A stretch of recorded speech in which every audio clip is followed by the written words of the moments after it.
Okay. అందరికీ good morning అమ్మా. Good morning sir. ఈ లెక్చర్స్ ఫాలో అవుతున్న అంటే యూట్యూబ్లో వింటున్న వాళ్ళు కానీ లేకపోతే మీరు కానీ ఇప్పటి వరకు మనం మెయిన్గా 2 చాప్టర్స్ కవర్ చేసాం. న్యూక్లియర్ ఫిజిక్స్లో గ్యామో థియరీ ఆఫ్ ఆల్ఫాడికి, అదేవిధంగా బీటా స్పెక్ట్రమ్ని ఎక్స్ప్లెయిన్ చేయడానికి పౌలీ ప్రపోజ్ చేసిన Newton hypothesis. At the same time మనం నిన్న నేర్చుకున్న అంటే ఎర్లియర్ క్లాసెస్లో నేర్చుకున్న మ్యాటర్ వేవ్స్, ద్రవ్య తరంగాలు అనే కాన్సెప్ట్. ఓకేనా? కాబట్టి ఇవంతా అయిపోయిన తర్వాత ఇవాళ చెప్పే క్లాస్ ఒక స్పెషల్ లెక్చర్ అనుకోవచ్చు. స్పెషల్ లెక్చర్ అంటే ఫర్ ఎగ్జాంపుల్ మీరు ఏదో సినిమా తీద్దాం అనుకున్నారు అనుకోండి, మీ దగ్గర ఒక మంచి స్క్రిప్ట్ ఉంది, అంటే ఒక స్టోరీ ఉంది మీ దగ్గర. ఆ స్క్రిప్ట్ని మీ ఎవరైనా ఒక డైరెక్టర్ దగ్గరకో లేదా ప్రొడ్యూసర్ దగ్గరికి వెళ్ళి ఎక్స్ప్లెయిన్ చేస్తున్నారు. ఎక్స్ప్లెయిన్ చేసేటప్పుడు మీరు ఎంత ప్యాషనేట్గా ఎక్స్ప్లెయిన్ చేస్తారు, చాలా ప్రతి సీన్ని ఎనాక్ట్ చేసి ఇలా జరుగుతుంది అలా జరుగుతుందని చాలా గొప్పగా చెప్తారు, అంతే కదా? అదేవిధంగా అది యాక్చువల్గా ఒక కల్పితమైన కథ, అంతే కదా? సినిమా అంటేనే కల్పితం, ఓకేనా, ఒక ఫిక్షన్ అది. అలాంటిది నిజంగా మీరు సైన్స్ అంటే ఈ క్వాంటమ్ మెకానిక్స్ కానీ క్వాంటమ్ ఫిజిక్స్ కానీ లేకపోతే మోడర్న్ ఫిజిక్స్ అంటున్నాం కదా, దీని యొక్క చరిత్ర మీరు చూస్తే అది కల్పితం కాదు, నిజంగా జరిగింది, ఓకేనా? అది ఇంకా ఎంత ఇన్స్పైరింగ్గా అనిపించాలి. మీకు చాలాసార్లు చెప్తుంటాను నేను, మనం ఫిజిక్స్ లాంటి సబ్జెక్ట్స్ని మనం చదివే అప్రోచ్లో చాలా తప్పులు ఉన్నాయి, చాలా ప్రాబ్లమ్స్ ఉన్నాయి అందులో. ఎలా చదువుతున్నారంటే సంథింగ్ ఏదో ఒక మంత్రోచ్చారణ లాగా ఏదో ఒక క్వశ్చన్ చదవడం ఇక్కడి నుంచి ఇక్కడి వరకు అలా చదివినప్పుడు ఎప్పుడు కూడా మీరు ఈ సబ్జెక్ట్ని మాస్టర్ చేయలేరు. అఫ్ కోర్స్ అందరూ సబ్జెక్ట్ని ప్రేమిస్తారని మాస్టర్ చేస్తారని నా ఉద్దేశం కాదు, కానీ మన అప్రోచ్ అలా ఉండాలి. అలా అప్రోచ్ అలా ఉన్నప్పుడు ఏమవుతుందంటే ఎగ్జామ్ పాయింట్ ఆఫ్ వ్యూలో సక్సీడ్ అవ్వడం అనేది చాలా చిన్న విషయం అన్నమాట. కాబట్టి నా ప్రయత్నం ఏంటంటే ఈ క్లాస్లో ఇప్పుడు మనందరికీ తెలుసు కదా, పేపర్ 5B సెమిస్టర్లో మన ఫిజిక్స్ పేపర్ పేరేంటి, మోడర్న్ ఫిజిక్స్. కాబట్టి మీరు స్లైడ్లో చూడొచ్చు. ఈ మోడర్న్ ఫిజిక్స్ లో మోడర్న్ అంటే తెలుసు కదా, మోడర్న్ అంటే ఏంటి, కొత్తగా ఆలోచించడం, రాడికల్ అని అన్నాను కదా నేను.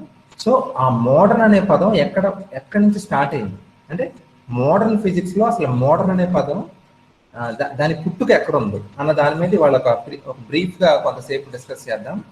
ఎందుకంటే ఇది మనం ఒక మూవీ చూసినప్పుడు మనం ఎంత ప్యాషనేట్ గా చూస్తామో లేకపోతే కొన్ని పర్టికులర్ సీన్స్ మనకు బాగా గుర్తుండిపోతాయి.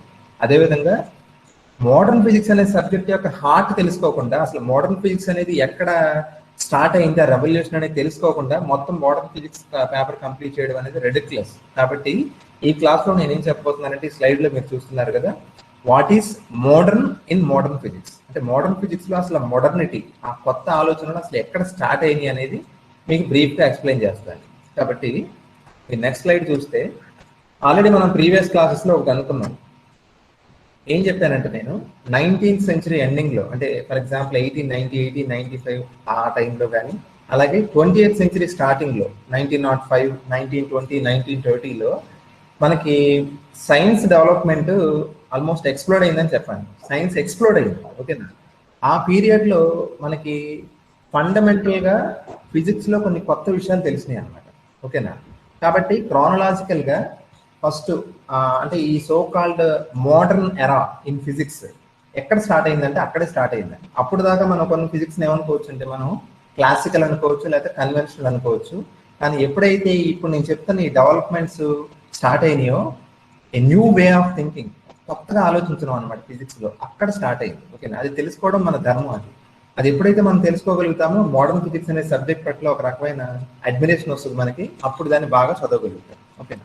కాబట్టి అసలు మోడర్న్ ఫిజిక్స్ కి బీజాలు ఎక్కడ పడ్డాయి అంటే సింపుల్. ఇప్పుడు ఈ స్లైడ్ లో చూడండి మీరు, మనకి చెప్పాను కదా ఆల్రెడీ నేచర్లో 2 ఎంటిటీస్ ఉన్నాయని చెప్పాను. ఒకటేమో చెప్పండి అమ్మా, నేచర్లో ఉన్న 2 ఎంటిటీస్ ఏంటి? Nature comprises of only 2 things. ఏంటది? Particle, radiation. పార్టికల్ వేవ్ అని కాదు, పార్టికల్ వేవ్ అనేవి ఇప్పుడు మీరు చెప్పండి, నేను మాట చెప్తాను మీకు, లాస్ట్ క్లాస్లోనే చెప్పాలి ఈ విషయం, గమనించండి. ఇది జస్ట్ ఒక కథలా వినండి అమ్మా. ఫర్ ఎగ్జాంపుల్ మీకు అలా వైకుంఠపురం సినిమా చూడమంటే 2.5 గంటలు ఎప్పుడైపోయిందో తెలియదు, కానీ ఇప్పుడు నేను చెప్తున్నది ఎప్పుడు అవుతా అన్నట్టు చూస్తారు చాలా మంది. కానీ మీకు అది ఎంత ఇన్స్పైరింగ్ అనిపిస్తుందో, మన ఫిజిక్స్ అంటే కొంచెం ఇంట్రెస్ట్ ఉన్న వాళ్ళకి ఈ క్లాస్ కూడా అలాగే ఉంటుంది, ఓకేనా? కాబట్టి పార్టికల్ వేవ్ అనేది వాటికి ఎగ్జిస్టెన్స్ లేదు, అవి ఏంటివి, యాట్రిబ్యూట్స్, అవి క్వాలిటీస్. అవి for example Yashasvi is very clever అని చెప్పాను, ఓకేనా? యశస్వి ఈజ్ వెరీ క్లవర్ అంటే క్లవర్ అనేది ఏంటి, అక్కడ యాడ్జెక్టివ్, అది విశేషణం, అంతే కదా? అంతేకాని క్లవర్ అనే వ్యక్తి ప్రపంచంలో ఎవరైనా ఉంటారా? క్లవర్ అనేది వ్యక్తి పేరు కాదు, క్లవర్ అనేది ఒక యాట్రిబ్యూట్, ఓకేనా? అదేవిధంగా పార్టికల్ అన్న అంటే కణ స్వభావం లేదా వేవ్ తరంగ స్వభావం అనేవి ఏంటి, అవి ఎగ్జిస్ట్ అయ్యే ఎంటిటీస్ కాదు, అవి ఎంటిటీస్ ఉండే ప్రాపర్టీస్, అవి తేడా తెలుసుకోరు. So electron exhibits wave nature, లేకపోతే ఎలక్ట్రాన్ ఎగ్జిబిట్స్ పార్టికల్ నేచర్. ఓకేనా, ఇప్పుడు నేను చెప్పినట్టు ఎగ్జాంపుల్ లాగే యశస్వి ఈజ్ క్లవర్ అన్నాను అనుకో, అర్థం ఏంటి? ఫర్ ఎగ్జాంపుల్ నిజంగా ఎగ్జిస్ట్ అయిన ఒక వ్యక్తి good, bad, clever or dull అని చెప్తున్నానంటే ఏంటి, యాడ్జెక్టివ్స్ ఇస్తున్నా. పార్టికల్ వేవ్ అనేవి ఏంటి, అవి ఎంటిటీస్ కాదండి, అవి ఏంటవి ప్రాపర్టీస్. ఓకేనా, అవి యాడ్జెక్టివ్స్ లాంటివి. కాబట్టి పార్టికల్ వేవ్ అని అంటాం కంటే మనం కరెక్ట్గా ఎలా పిలవాలి, పార్టికల్ నేచర్ అనాలి, అలాగే వేవ్ నేచర్ అనాలి. ఇది కొంచెం లోతుగా ఆలోచిస్తే కానీ అర్థం కాదు పాయింట్. ఓకేనా, పార్టికల్ అనేది ప్రపంచంలో ఎక్కడ లేదండి. There is no such thing call particle. Particle లాగా బిహేవ్ చేసేటివి ఉన్నాయి, అలాగే వేవ్ అనేది ప్రపంచంలో ఎక్కడా లేదు. వేవ్ లాగా బిహేవ్ చేసే ఎంటిటీస్ ఉన్నాయి. అఫ్ కోర్స్ మీకు తెలుసు నేచర్ అంతా కూడా ఒక డబుల్ యాక్షన్ సినిమా కదా, wave particle duality. So nature exhibits wave nature and nature exhibits particle nature also. So ఆ క్లారిటీ తెచ్చుకోండి. ఫస్ట్ నేచర్ లో ఉన్న ఎంటిటీస్ అంటే రెండంటే ఏంటని నేను చెప్పాను కదా, ఒకటి మ్యాటర్, రేడియేషన్, రెండోది వెరీ గుడ్ రేడియేషన్. కాబట్టి మోడర్న్ ఫిజిక్స్ కి బీజం ఎక్కడ పడింది అంటే, అప్పుడు దాకా మామూలుగా ఏదో క్లాసికల్ గా ఆలోచిస్తున్నాం మనం. చూడండి మ్యూజిక్ లో కూడా రెండు ఉంటాయి, క్లాసికల్ మ్యూజిక్, వెస్టర్న్ మ్యూజిక్ అని. క్లాసికల్ మ్యూజిక్ అంటే దానికి కొన్ని బేసిక్ రూల్స్ ఉంటాయి, వాటిని బద్దులే మనం అలాగా సాంగ్స్ కంపోజ్ చేయాలి. వెస్టర్న్ అనేటప్పటికి ఏంటి, దానికి ఎదపెద్దంగా కొన్ని రూల్స్ అంటూ ఉండవు. ఓకేనా, సౌండ్ బేస్డ్ గా మనకు వినడానికి బాగుండి ఉండేలాగా అదొక పద్ధతి. ఓకేనా, కాబట్టి ఫిజిక్స్ లో ఈ మోడర్నిటీ, ఈ మోడర్న్ లైన్ ఆఫ్ థింకింగ్ ఎక్కడ మొదలైందంటే అక్కడే మొదలైంది. ఎక్కడ రేడియేషన్ స్టడీ చేయడం మొదలెట్టారు సైంటిస్టులు. ఒక స్లైడ్ చూడండి, చూపిస్తాను నేను. చూడండి పాయింట్ ఏంటంటే, అంటే రేడియేషన్ యొక్క నేచరు అందరూ ఏమనుకున్నారు చెప్పండి ఫస్ట్? రేడియేషన్ అంటే ఏమనుకోకండి అమ్మా, రేడియేషన్ అంటే వికిరణం, తెలుగులో దానికి కాంతి అనాలి సింపుల్ గా. కాంతికి ఏ స్వభావం ఉందని అందరూ అనుకున్నారు ఫస్ట్? అంతే కదా, కాంతి అనేది తరంగ స్వభావాన్ని కలిగి ఉంటుంది. కానీ ఈ రేడియేషన్ కి పార్టికల్ నేచర్ ఉందని, అంటే లైట్ కి వేవ్ నేచర్ కాదు పార్టికల్ నేచర్ ఉందని చెప్పే విధంగా కొన్ని సైంటిస్టులు అబ్జర్వ్ చేశారు, కొన్ని ఈవెంట్స్ ని అబ్జర్వ్ చేశారు. అవి అబ్జర్వ్ చేయడంతో వాటిని స్టడీ చేయడంలో మొదలైంది మోడర్న్ ఫిజిక్స్ యొక్క జర్నీ. అక్కడ పుట్టిందండి. కరెక్ట్ గా చెప్పాలంటే 1895 అంటే 19th సెంచరీ ఎండింగ్ లో రేడియేషన్ స్టడీ చేశారు. ఎలా అంటే ఇక్కడ రెండునే చూడండి, అంటే రేడియేషన్ కి పార్టికల్ నేచర్ ఉందని సస్పెక్ట్ చేసేలాగా రెండు జరిగినాయి. ఏంటా రెండు? ఒకటేమో బ్లాక్ బాడీ రేడియేషన్, మీకు తెలుసు కృష్ణ వస్తువు యొక్క వికిరణం. బ్లాక్ బాడీ అంటే ఏం లేదు, చాలా హై టెంపరేచర్ ఉన్న ఒక వస్తువు నుంచి వచ్చే రేడియేషన్ మనం బ్లాక్ బాడీ రేడియేషన్ అనుకోవచ్చు. ఓకేనా, తర్వాత రెండోది ఫోటో ఎలక్ట్రిక్ ఎఫెక్ట్, కాంతి విద్యుత్ ఫలితం అంటారు. ఈ రెండింటిని సైంటిస్టులు అబ్జర్వ్ చేశారు ఎక్స్పెరిమెంటల్ గా. అబ్జర్వ్ చేసి వాటిని ఎక్స్ప్లెయిన్ చేయడానికి ట్రై చేశారు. ఎక్స్ప్లెయిన్ చేసేయడానికి ట్రై చేస్తున్నప్పుడు మామూలుగా లైట్ ఏ నేచర్ అనుకుంటాం, వేవ్ అనుకుంటాం కదా. కానీ వేవ్ అనుకుని ఈ బ్లాక్ బాడీ రేడియేషన్ కానీ లేకపోతే కాంతి విద్యుత్ ఫలితం ఫోటో ఎలక్ట్రిక్ ఎఫెక్ట్ కానీ ఎక్స్ప్లెయిన్ చేయడానికి ట్రై చేస్తుంటే తలనొప్పి తప్ప ఏమీ రావట్లేదు. కానీ ఎప్పుడైతే లైట్ కి నువ్వు పార్టికల్ నేచర్ ఉందనుకుని అప్పుడు నువ్వు ఎక్స్ప్లెయిన్ చేయడానికి ట్రై చేస్తావో అప్పుడు దాకా ఉన్న తలపోటు అలా ఎగిరిపోద్ది. అంటే మొత్తం ఎక్స్ప్లెనేషన్స్ అన్ని ఈజీగా ఇచ్చేయగలుగుతాం. కాబట్టి అక్కడ పుట్టిందండి మోడర్న్ ఫిజిక్స్. అంటే the modernity in the line of thinking he's born in the study of radiation. ఓకేనా, పార్టికల్ నేచర్ ఉంది రేడియేషన్ కి అన్ని ఆలోచనే ఫస్ట్ పుట్టుక. దేనికి? మోడర్న్ ఫిజిక్స్ కి పుట్టుక. ఓకేనా, కాబట్టి మీకు ఫస్ట్ ఒక స్లైడ్ చూపిస్తాను. అంటే బ్లాక్ బాడీ రేడియేషన్ లో ఎక్స్ప్లెయిన్ చేయలేని పాయింట్ ఇది, అల్ట్రావైలెట్ క్యాటాస్ట్రోఫీ చెప్తాను అది. అలాగే ఫోటో ఎలక్ట్రిక్ ఎఫెక్ట్ లో ఎక్స్ప్లెయిన్ చేయలేనిది ఏంటంటే థ్రెషోల్డ్ ఫ్రీక్వెన్సీ అంటే ఏంటో చెప్పలేకపోయాను. ఓకేనా, ఇప్పుడు ఫస్ట్ బ్లాక్ బాడీ రేడియేషన్ చూద్దాం. ఓకేనా, అంటే రేడియేషన్ కి వేవ్ నేచర్ కాకుండా పార్టికల్ నేచర్ ఉంది అని అనుమానం కలిగించిన విషయాల్లో ఇదొకటి. ఓకేనా, నేను ఒక లైట్ బల్బ్ వేసాను, చూసారు కదా. లైట్ బల్బ్ ఎవరు కనిపెట్టారని చెప్తారండి జీకే క్వశ్చన్ అడిగితే? అది పెద్ద కాంట్రవర్సీ అండి. థామస్ ఆల్వా ఎడిసన్ అని కొన్ని సోర్సెస్ చెప్తున్నాయి, కొన్ని సోర్సెస్ జోసెఫ్ స్వాన్ అని చెప్తున్నాయి కొన్ని సోర్సెస్. కాబట్టి మీరు అది గూగుల్ చేసి చాలా డెప్త్ లో చూడాలి. జోసెఫ్ స్వానా లేకపోతే థామస్ ఆల్వా ఎడిసన్ అనేది ఒక బిట్ ఆఫ్ కాంట్రవర్సీ. ఓకేనా, ఈ లైట్ బల్బ్ ఎందుకు వేసానంటే మోడర్న్ ఫిజిక్స్ పుట్టింది దాని, ఇప్పుడు ఫర్ ఎగ్జాంపుల్ గంగా నది జన్మస్థానం అక్కడెక్కడ ఉందని చెప్తారు, అలాగే సింధు నది ఇక్కడ పుట్టిందని చెప్తారు చూసారా. మోడర్న్ ఫిజిక్స్ పుట్టింది ఈ లైట్ బల్బ్ నుంచే పుట్టింది. ఎందుకంటే సైంటిస్టులు ఎప్పుడైతే లైట్ బల్బ్ కనుక్కున్నారో అదొక గొప్ప డిస్కవరీ. తెలుసు కదా, మనిషి యొక్క సివిలైజేషన్ అలా డెవలప్ అవడంలో లైట్ బల్బ్ ఇన్వెన్షన్ అనేది చాలా గొప్పది. అంటే ఇగ్నోరెన్స్ నుంచి మనం ఒక రకమైన నాలెడ్జ్ లోకి మనం ట్రావెల్ చేస్తున్నాం అనే ఒక సింబల్ లాంటిది లైట్ బల్బ్ అనమాట. ఓకేనా, ఈ లైట్ బల్బ్ నుంచి ఎమిట్ అవుతున్న లైట్ ని సైంటిస్టులు స్టడీ చేశారు. అదే అఫ్కోర్స్ దాన్ని బ్లాక్ బాడీ రేడియేషన్ అంటారు. స్టడీ చేస్తున్నప్పుడు ఇంకొక ఎగ్జాంపుల్ చెప్తాను.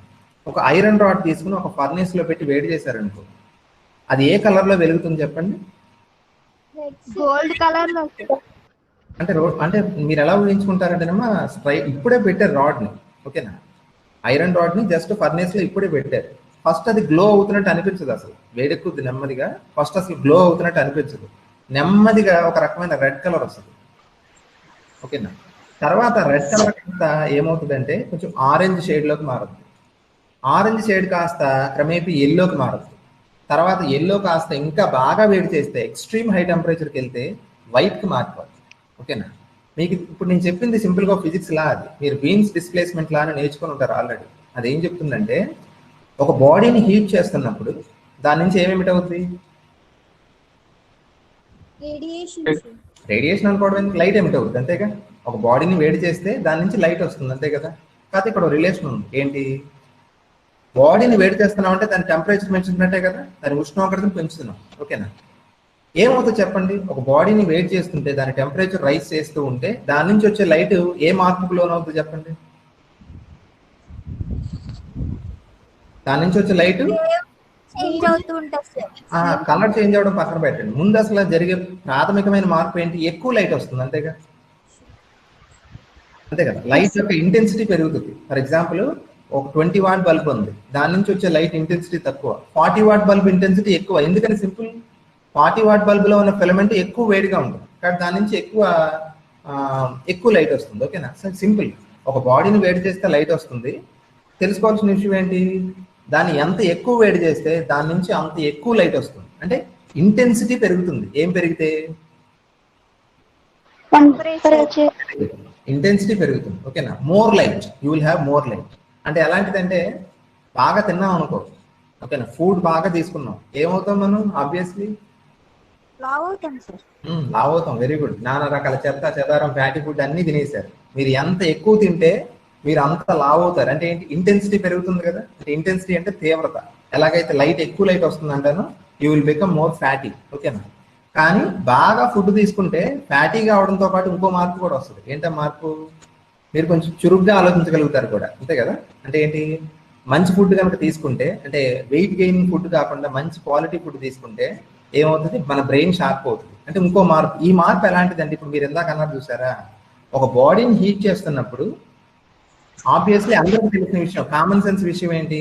దాని నుంచి వచ్చే లైట్ ఇంటెన్సిటీ పెరుగుతుంది, అంటే కొంచెం ఎక్కువ లైట్ వస్తుంది. కానీ అదొక్కటే కాదండి, బాడీ యొక్క టెంపరేచర్ పెంచుతున్నప్పుడు ఎమిట్ అవుతున్న లైట్ యొక్క కలర్ మారదు.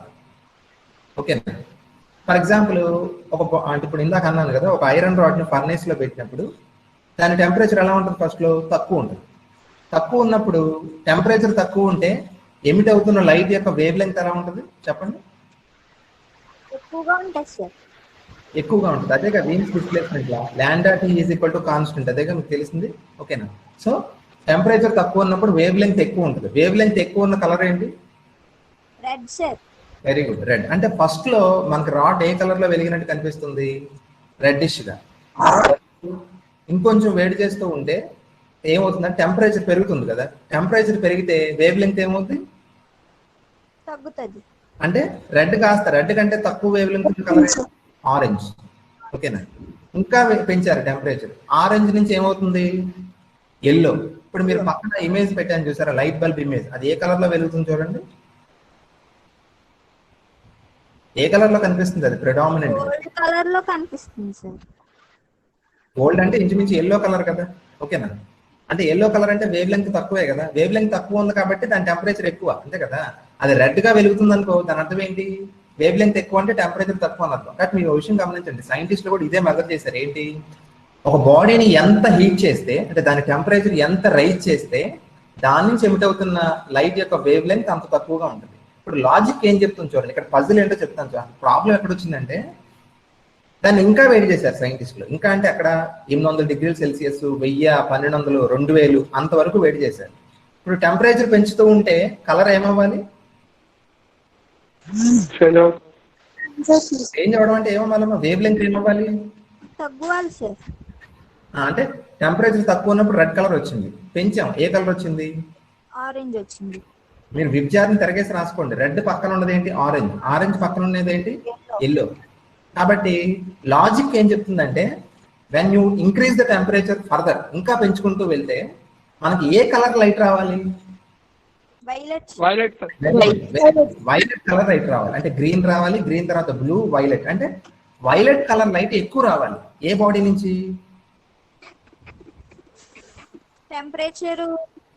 టెంపరేచర్ ని బాగా ఇంక్రీజ్ చేసేస్తే వీన్స్ లా చెప్తుంది అదే కదా. When you increase the temperature of the body to very high value, obviously wave length బాగా తగ్గాలి, అంటే వైలెట్ కలర్ ఎమిట్ అవ్వాలి. కానీ అది ఎప్పుడూ అబ్జర్వ్ చేయలేదు సైంటిస్టులు. మీరు కూడా చూడండి, ఇదివరకు సైకిల్ కి ఫ్రిక్షన్ బేస్ మీద కొన్ని బల్బ్స్ ఉంటాయి. ఇప్పుడు కూడా ఉండే ఉంటాయి.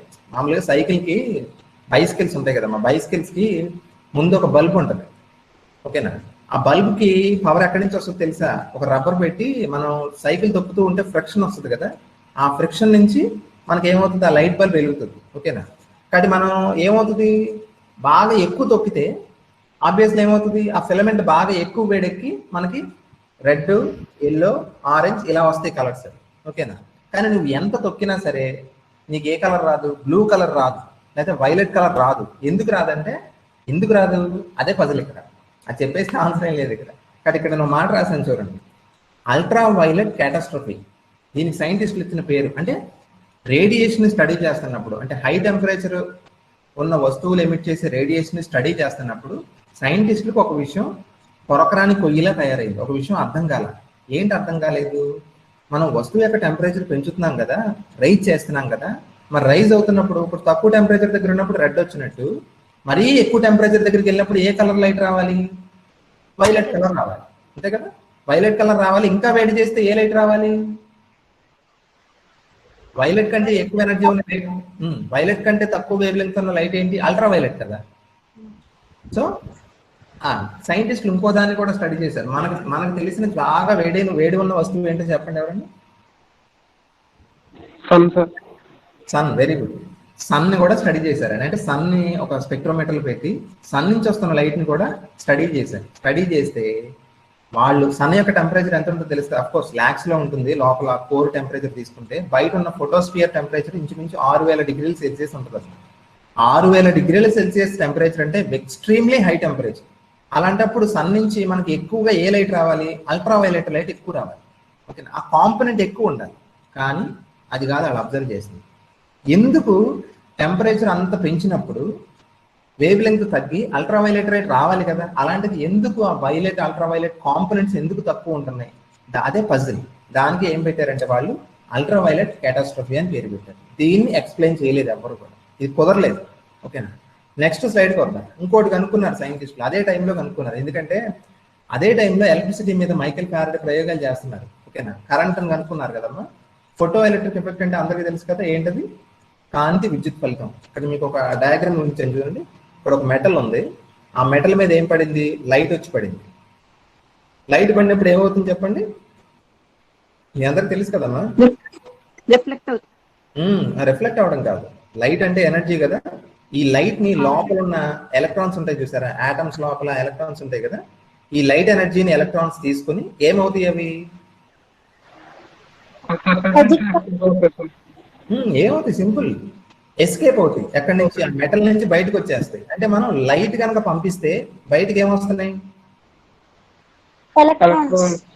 లైట్ అంటే ఫోటో కదమ్మా, లైట్ అంటే ఫోటో. ఎలక్ట్రిక్ అంటే ఎలక్ట్రాన్స్ కదా, అందుకే దీన్ని ఫోటో ఎలక్ట్రిక్ ఎఫెక్ట్ అంటారు.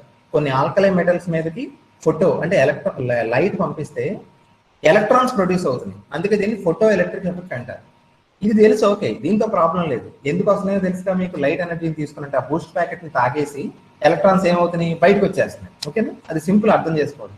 కానీ ఇక్కడ ఒక విచిత్రమైన విషయం జరిగిందండి, చాలా జాగ్రత్తగా పాయింట్ ఏంటంటే, ఇప్పుడు లైట్ లో డిఫరెంట్ కలర్స్ ఉన్నాయి కదా, అంటే విబ్జార్ కదమ్మా, violet, IndiGo, blue, green, yellow, orange, red, ఓకేనా? నేను ఒక మెటల్ తీసుకున్నా, మెటల్ తీసుకుని దాని మీదకి రెడ్ కలర్ లైట్ పంపించాను. ఓకేనా? రెడ్ కలర్ లైట్ పంపించినప్పుడు ఏదైనా లైటే కదా, అప్పుడు ఆ లోపల ఉన్న ఆటమ్స్ లో ఉండే ఎలక్ట్రాన్స్ ఈ రెడ్ కలర్ లైట్ ని అబ్జర్వ్ చేసుకుంటాయి కదా. అబ్జర్వ్ చేసుకుని ఏమవ్వాలి చెప్పండి, ఏమవ్వాలి? బయటకి ఏమిటవుతాయి సార్? ఏమిటవ్వాలి కదా. కానీ కొన్ని సందర్భాల్లో ఏమైందంటే, ఇందాక చెప్పాను కదా, అల్ట్రావైలెట్ క్యాటాస్ట్రఫీ ఎలాగైతే ఎక్స్ప్లెయిన్ చేయలేకపోయారో, ఇప్పుడు నేను చెప్పబోతున్న విషయాన్ని కూడా ఎక్స్ప్లెయిన్ చేయలేకపోయారు ఎవరు. ఏంటది? ఆ రెడ్ కొన్ని మెటల్స్ ఏమవుతుందంటే, రెడ్ కలర్ లైట్ నువ్వు ఎంత పంపినా అంటే నా ఉద్దేశం ఏంటి, ఇంటెన్సిటీ ఎంత పెంచినా అంటే ఏంటి, రెడ్ కలర్ లైట్ ని తక్కువ పంపినా అంటే 20 వాట్ బల్బు అయితే 60 వాట్ బల్బు తీసుకుని రెడ్ కలర్ లైట్ పంపించావు. నువ్వు ఈ రెడ్ కలర్ లైట్ ని తక్కువైనా ఎక్కువైనా ఎంత పంపినా, దాని ఇంటెన్సిటీ ఎంత పెంచినా దాని లోపల నుంచి ఏం బయటికి రావట్లా, ఎలక్ట్రాన్స్ సార్. ఎలక్ట్రాన్స్ బయటికి రావట్లేదు. అంటే కొన్ని సందర్భాల్లో జరిగింది, అది కొన్ని మెటల్స్ కి జరిగింది. కానీ ఇక్కడ జాగ్రత్తగా వినండి పాయింట్. ఓకేనా? అంటే ఒక 100 వాట్ రెడ్ కలర్ లైట్ వచ్చే బల్బు తీసుకొని పంపినా సరే మనకి ఆ మెటల్ నుంచి ఏం రాలేదు, ఎలక్ట్రాన్స్ రాల. కానీ ఈ సోకాల్డ్ బ్లూ కలర్ లైట్ ని ఒక 10 what blue colour light, 10 what అంటే తక్కువ కదా, ఇంటెన్సిటీ తక్కువ కదా, తక్కువ లైట్ బ్లూ కలర్ లైట్ ని అలా పంపేమో లేదో ఎలక్ట్రాన్స్ తన్నుకుంటూ వచ్చేసింది. అంటే అర్థమేంటి చూడండి, మీకు తెలుసు కదా, వేవ్ లెంగ్త్ పరంగా మాట్లాడితే ఏ కలర్ కి వేవ్ లెంగ్త్ ఎక్కువ, రెడ్కి ఎక్కువ. ఫ్రీక్వెన్సీ పరంగా దేనికి ఫ్రీక్వెన్సీ ఎక్కువ ఉంటుంది, ఏ కలర్ కి? తెలుసు, ఒకదానికోటి ఇన్వర్స్లీ రిలేషన్ ఉంటుంది, mu is equal to c by లాండా.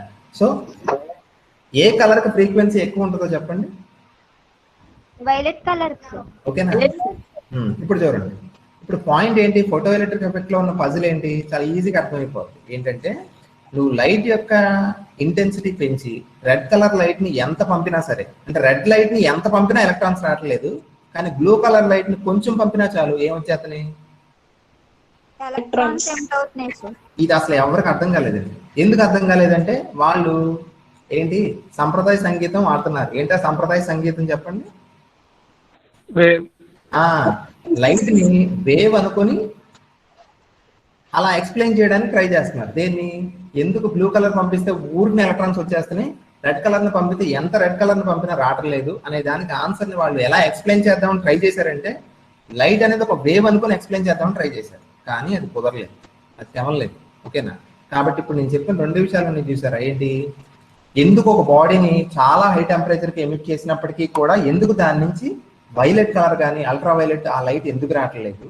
రెండోది, ఫోటో ఎలక్ట్రిక్ ఎఫెక్ట్ లో థ్రెషోల్డ్ ఫ్రీక్వెన్సీ అని రాసాను చూసారా నేను. థ్రెషోల్డ్ ఫ్రీక్వెన్సీ అంటే ఏంటి, ఒక మినిమం ఫ్రీక్వెన్సీ ఉన్న లైట్ ని పంపితేనే ఎలక్ట్రాన్స్ వస్తున్నాయి. ఇంటెన్సిటీ ఎంత పెంచినప్పటికీ కూడా ఆ మినిమం ఫ్రీక్వెన్సీ ఉన్న లైట్ పంపకపోతే ఎలక్ట్రాన్స్ రావట్లేదు. ఆ రెండింటిని ఎక్స్ప్లెయిన్ చేయలేకపోయారు. ఓకేనా? కానీ వచ్చారు, ఒక మేధావి వచ్చారు. ఎవరు, ఆయన పేరేంటి చెప్పండి? మేధావి అనగానే ఇంకా ఆ పేరు వాడేస్తున్నారు, అంతేనా? ఆల్బర్ట్ ఐన్స్టీన్ వచ్చి అప్పుడు దాకా బుర్రలు పోకుండా నానా రకాల ఇబ్బందులు పడుతున్న ఈ ప్రాబ్లం ఉంది చూసారా, బ్లాక్ బాడీ రేడియేషన్ పక్కన పెట్టండి, ఫోటో ఎలక్ట్రిక్ ఎఫెక్ట్ ని ఆయన ఎంత సింపుల్ గా ఎక్స్ప్లెయిన్ చేశాడు తెలుసా, చాలా సింపుల్, అసలు ఎవరికి సౌండ్ లేదు. ఏం చెప్పాడు ఆయన ఫండమెంటల్ గా ఇంకో విధంగా ఆలోచించాడు. ఏమని ఆలోచించాడు, మీరు అనుకున్నట్టు లైట్ ని కనుక వేవ్ అనుకుంటే మీరు జన్మలో ఫోటో ఎలక్ట్రిక్ ఎఫెక్ట్ ని ఎక్స్ప్లెయిన్ చేయలేరు. ఆయన లైట్ ని ఎలా ఊహించుకున్నాడు చెప్పండి? పార్టికల్. లైట్ ని పార్టికల్స్ అనుకున్నాడు. ఆ పార్టికల్ పేరేంటి? లైట్ అనేది పార్టికల్స్ యొక్క కలెక్షనే కాదంటే ఆ పార్టికల్ పేరేంటి? ఫోటాన్ కదా. ఇప్పుడు మీకు అంటే లైట్ ని ఎలా ఊహించుకోవాలంటే మీరు గోల్డ్ బాల్స్ లాగా ఊహించుకోండి. బాల్స్ ఉంటాయి కదా, చిన్న చిన్న బాల్స్, అలా ఊహించుకోండి లైట్ ని. ఓకేనా? ఇప్పుడు ప్రాబ్లం ఏంటి, మనకు అందులో రకరకాల బాల్స్ ఉంటాయి. బ్లూ కలర్ బాల్స్ ఉంటాయి, రెడ్ కలర్ బాల్స్ ఉంటాయి, అంతే కదా. ఇప్పుడు మీరు ఆ వేవ్ కాన్సెప్ట్ ని వదిలేసి లైట్ కనుక ఎలక్ట్రాన్స్ అంటే లైట్ అనేది బాల్స్ తో తయారైంది అని అనుకుంటే గనక ఇప్పుడు చెప్తున్న ఈ సోకాల్డ్ అనామలీ ఉంది చూసారా, ఎందుకు రెడ్ కలర్ లైట్ తో ఎలక్ట్రాన్స్ ఎమిట్ అవ్వట్లా, ఎందుకు బ్లూ కలర్ తో ఈజీగా ఎమిట్ అవుతున్నాయి అనే దానికి సమాధానం ఈజీగా దొరుకుతుంది. ఎలా అంటే మీకు ఒక ఎగ్జాంపుల్ చెప్తాను చూడండి. ఏంటంటే నేను ఏం చేశానంటే కొన్ని గ్లాసెస్, మీకు తెలుసు కదమ్మా, ఎక్కడన్నా ఎగ్జిబిషన్ పెట్టినప్పుడు గ్లాసెస్ లాంటివి డిస్ప్లే చేస్తారు, ఇల్లులా కడతారు కదా. ఒక 4-5 గ్లాసులు ఫస్ట్ రోలో పెట్టి దానిపైన ఇంకో 4 గ్లాసులు 3 గ్లాసులు అలాగా గ్లాసులతో ఒక మేడ కట్టాను అనుకోండి, ఊహించుకోండి. ఓకేనా? ఇప్పుడు నేనేం చేస్తున్నాను, అవి ఎలాంటివి, పదార్థం లోపల ఉన్న ఎలక్ట్రాన్స్ లాంటివి, గ్లాసులు. ఓకేనా. ఓకేనా. ఇప్పుడు నా చేతిలో ఏమున్నాయి, నేనేం చేయాలి ఇప్పుడు, ఆ పదార్థం మీదకి ఏం పంపాలి, లైట్ పంపాలి కదా. అంటే ఇప్పుడు అర్థమైంది కదా, కంపారిజన్ అర్థమవుతుంది కదా. గ్లాసులతో కట్టిన మేడేమో పదార్థం, అందులో ఉన్న గ్లాసులు ఏంటి, ఎలక్ట్రాన్స్. ఇప్పుడు నేనేం పంపాలంటే లైట్ పంపాలి. లైట్ పంపాలంటే వేవ్ పంపడం కాదుగా. ఇప్పుడు ఐన్స్టీన్ ఏం చెప్పారు, లైట్ అంటే వేవ్ కాదు, బాల్స్ లా ఉంటదని చెప్పాడు కదా. ఇప్పుడు బాల్స్ నేను విసురుతాను, వేటి మీదకి విసురుతాను, గ్లాసెస్ మీద. ఆ గ్లాస్ పడింది అనుకో, అర్థం ఏంటి, ఎలక్ట్రాన్ ఎమిట్ అయిన. వెరీ గుడ్, ఎలక్ట్రాన్ ఎమిట్ అయినట్టు లెక్క. ఇప్పుడు నేను 2 రకాల బాల్స్ తీసుకున్నా. ఏంటంటే కొంచెం తక్కువ బరువు ఉన్న రెడ్ కలర్ బాల్స్, ఓకేనా, ఎక్కువ బరువు ఉన్న బ్లూ కలర్ బాల్స్. చూడటానికి సైజ్ ఒకలాగే ఉంటది, కానీ రెడ్ కలర్ బాల్ ఏమో తేలిగ్గా ఉంటుంది, బ్లూ కలర్ బాల్ ఏమో బరువుగా ఉంటుంది. నేను ఏం చేస్తున్నానంటే రెడ్ కలర్ బాల్స్ తో ఫస్ట్ క్యాన్స్ ని కొడుతున్నాను, గ్లాసెస్ ని కొడుతున్నాను. ఏమవుతుందంటే నేను ఎన్ని రెడ్ కలర్ బాల్స్ వేసినా సరే ఏం జరగట్లేదు, పడట్లేదు. ఎన్ని వేసినా పడతలా. నేను ఎందాక అన్నాను చూసారా, రెడ్ కలర్ లైట్ ని ఎంత ఎక్కువ పంపించినా సరే నీకు ఎలక్ట్రాన్స్ ఒక్కటి కూడా ఎమిట్ అవ్వట్లా. ఓకేనా. కానీ ఇప్పుడు ఏం చేస్తాను, బరువుగా ఉన్న బ్లూ బాల్ తీసుకున్నాను, దాన్ని ఒకటి వేసాను, ఆటోమేటిక్ ఏమవుతుంది, గ్లాసెస్ అన్ని పడిపోతాయి. గ్లాస్ పడిందంటే ఏంటి, ఎలక్ట్రాన్స్ ఎమిట్ అయినట్టే కదా. ఇప్పుడు మీరు చెప్పండి, ఎందుకు రెడ్ కలర్ బాల్ తో గ్లాసులు పడలేదు, బ్లూ కలర్ బాల్ తో ఎందుకు పడింది, రెడ్ కలర్ బాల్ మామూలు బాల్స్ భాషలోనే చెప్పండి, ఫిజిక్స్ తర్వాత చెప్తారు. కానీ రెడ్ కలర్ బాల్ లో ఎనర్జీ తక్కువ ఉంది, దాని బరువు తక్కువ కదా. బ్లూ కలర్ బాల్ బరువుగా ఉంది, అంటే దాని ఎనర్జీ ఎక్కువ. ఇప్పుడు మీరు లైట్ గా అన్వయించి చెప్పండి దీన్ని. లైట్ లో బాల్స్ అంటే ఏంటి, రెడ్ కలర్ బాల్ లో రెడ్ కలర్ ఫ్రీక్వెన్సీ ఏమని చెప్పారు మీరు, చాలా తక్కువ. అంటే రెడ్ కలర్ ఫోటాన్, ఒక రెడ్ ఫోటాన్ తీసుకుంటే అందులో ఉన్న ఎనర్జీ తక్కువ. అందుకే నువ్వు ఎన్ని రెడ్ ఫోటాన్స్ పంపినా సరే ఏమవ్వట్లా, ఎలక్ట్రాన్స్ పైకి రావట్లా. ఓకేనా. అదే బ్లూ కలర్ బాల్ అంటే బ్లూ కలర్ ఫోటాన్ కదా, బ్లూ కలర్ ఫోటాన్ కి ఫ్రీక్వెన్సీ ఎక్కువ అంటే అర్థం ఏంటి, ఎనర్జీ ఎక్కువ. ఓకేనా. కాబట్టి నువ్వు ఒక్క బ్లూ కలర్ బాల్ ని, ఒక్క బ్లూ కలర్ ఫోటాన్ ని పంపినప్పటికీ దాని ఎనర్జీ ఎక్కువ, కాబట్టి అది ఏం చేస్తుంది, ఎలక్ట్రాన్స్ ని పైకి పంపుతుంది. ఓకేనా, అర్థమైందా పాయింట్. అంటే ఇప్పుడు మీరు ఆలోచించండి, ఎంత నిజంగా ఫస్ట్ టైం చదివినప్పుడు అసలు వాళ్ళు ఎంత గొప్ప ఫీల్ అయ్యారో పక్కన పెడితే, అసలు అప్పుడు దాకా వేవో అనుకున్న కాన్సెప్ట్ ని తీసేసి సడన్ గా లైట్ లో ఫోటాన్స్ ఉంటాయని ఒక జెమ్ ఆఫ్ అన్ ఐడియా తీసుకొచ్చి, చూడండి ఎంత సింపుల్ గా అర్థమైపోతుంది. చూడండి, మీకు నాకు కరెక్ట్ గా 5 నిమిషాలు పట్టలేదు మీకు photo electric effect, particle nature consider చేస్తే ఎలా ఎక్స్ప్లెయిన్ చేయగలం అంటారు. అవునా కదా, చాలా సింపుల్ అనమాట. అదే మీరు లైట్ అనేది బాల్స్ కాకుండా వేవ్స్ అని అనుకుంటే ఈ రకమైన ఎక్స్ప్లెనేషన్ మీరు ఇవ్వలేరు, అది కుదరదు కూడా. ఓకేనా. అదే బాల్స్ అనుకున్నప్పుడు తేలికైన బాల్కి ఏమో గ్లాసులు పడతలేదు, బరువైన బాల్స్ కి పడుతున్నాయి. ఎందుకు పడుతున్నాయి అంటే మీరు తేలికైన బాల్స్ 100 వేసినా 1000 వేసినా ఒక్క గ్లాస్ కూడా కదలదు. ఎందుకని, సరిపోవట్లేదు, బలం సరిపోవట్లేదు. ఓకేనా. అంటే మామూలు భాషలో చెప్పాలంటే బలం సరిపోవట్లేదు. అదేవిధంగా రెడ్ కలర్ ఫోటాన్స్ ఎన్ని పంపినా అది దానికి ఏం సరిపోవట్లేదు, ఎలక్ట్రాన్స్ ని బయటకు తీసుకొచ్చేంత బలం దానికి లేదు. ఓకేనా. అందుకని ఎన్ని పంపినా వేస్ట్. ఓకేనా. అదే బ్లూ కలర్ ఫోటాన్ ని ఒక్కటి పంపినా చాలు, ఏమవుతుంది, దానికి చాలా ఎనర్జీ ఉంది కాబట్టి ఆ బాల్లో అది ఎలక్ట్రాన్ ని బయటకు తీసుకురావాలి. మీకు ఇంకో ఎగ్జాంపుల్ చెప్తాను సార్, మీకు ఎలా చెప్పాలని ఆలోచిస్తే ఇంకో ఎగ్జాంపుల్ వచ్చింది నాకు మైండ్ లో. మీరు ఏం చేస్తారంటే ఒక జైలు నుంచి పారిపోదాం చూస్తున్నారండి అనుకుందాం. ఫర్ ఎగ్జాంపుల్, జైలు గోడలు ఎలా ఉంటాయంటే మన ఇంటి గోడల్లో ఉండవు కదా, చాలా ఎత్తుగా కడతారు. ఇంచుమించు ఒక 30-40 అడుగులు ఉందనుకోండి. మీరు పారిపోవాలనుకునే జైలు గోడ 40 అడుగులు ఉందనుకోండి ఫర్ ఎగ్జాంపుల్. మీకు ఏంటంటే లోపల ఎవరితోనో మీరు కొమ్మక్కయ్యారు, వాడు మీకు ఏం సప్లై చేస్తున్నారంటే నిచ్చెనలు సప్లై చేస్తున్నారండి. దేని నుంచి తప్పించుకోవడానికి, జైలు నుంచి తప్పించుకోవడానికి. కాకపోతే వాడు ఏం చేస్తాడు, మన ఎత్తు ఎంత, మనం దూకాల్సిన ఎత్తు ఎంత, 40 అడుగులు గోడ ఎత్తు. ఓకేనా. వాడు ఏం చేస్తున్నాడంటే 10 అడుగులు నిచ్చెనలు ఇస్తున్నాడు. ఒకటి కాదండి, 2 కాదండి, చాలా ఇస్తున్నాడండి. ఆ దగ్గర ఎక్కువ ఉన్నాయి. ఓకేనా. ఒక 20 నిచ్చెనలు ఇచ్చాడు. ఒక్కో నిచ్చెన ఎత్తు ఎంత, 10 అడుగులు. నువ్వు గోడ దూకగలవా లేదా, అంటే మీరు కొంచెం అతి తెలివి ఉపయోగించి సార్ 2 నిచ్చెనలు జాయిన్ చేస్తాను ఫెవికాల్ పెట్టి అలాగే అతికిచ్చి 20 నిచ్చెనలు కలిపితే 200 అడుగులు అవుతుంది కదా సార్ అని చెప్పకండి. అది కాదు ఇక్కడ పాయింట్. మీ దగ్గర ఫెవికాల్ లేదు, ఏం లేదు. ఓకేనా. కాబట్టి చెప్పగలను, can you escape from the jail, మీరు గోడ దూకగలరా,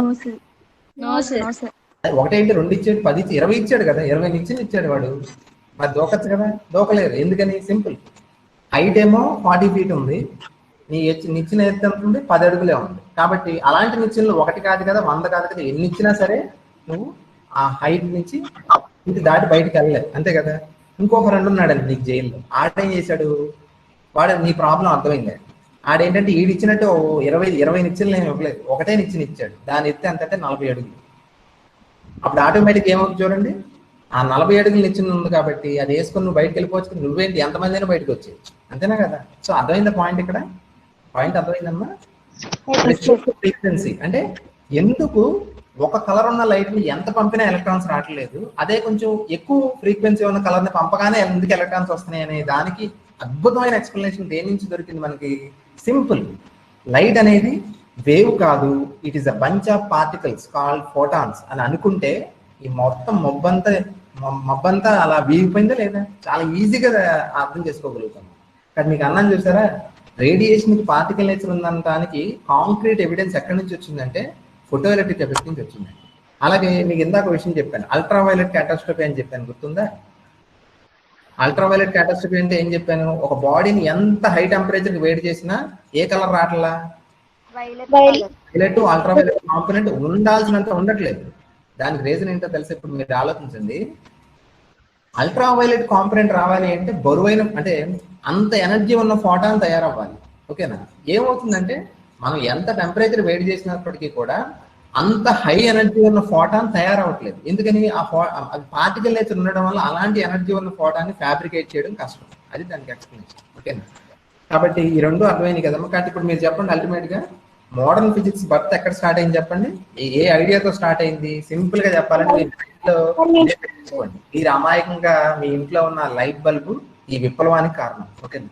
ఆ లైట్ బల్బ్ అంటే బ్లాక్ బాడీ రేడియేషన్ ని స్టడీ చేయడం, దానిలో ఉన్న అల్ట్రావైలెట్ క్యాటాస్ట్రఫీని ఎక్స్ప్లెయిన్ చేయలేకపోవడం. రెండో పాయింట్ ఏంటి?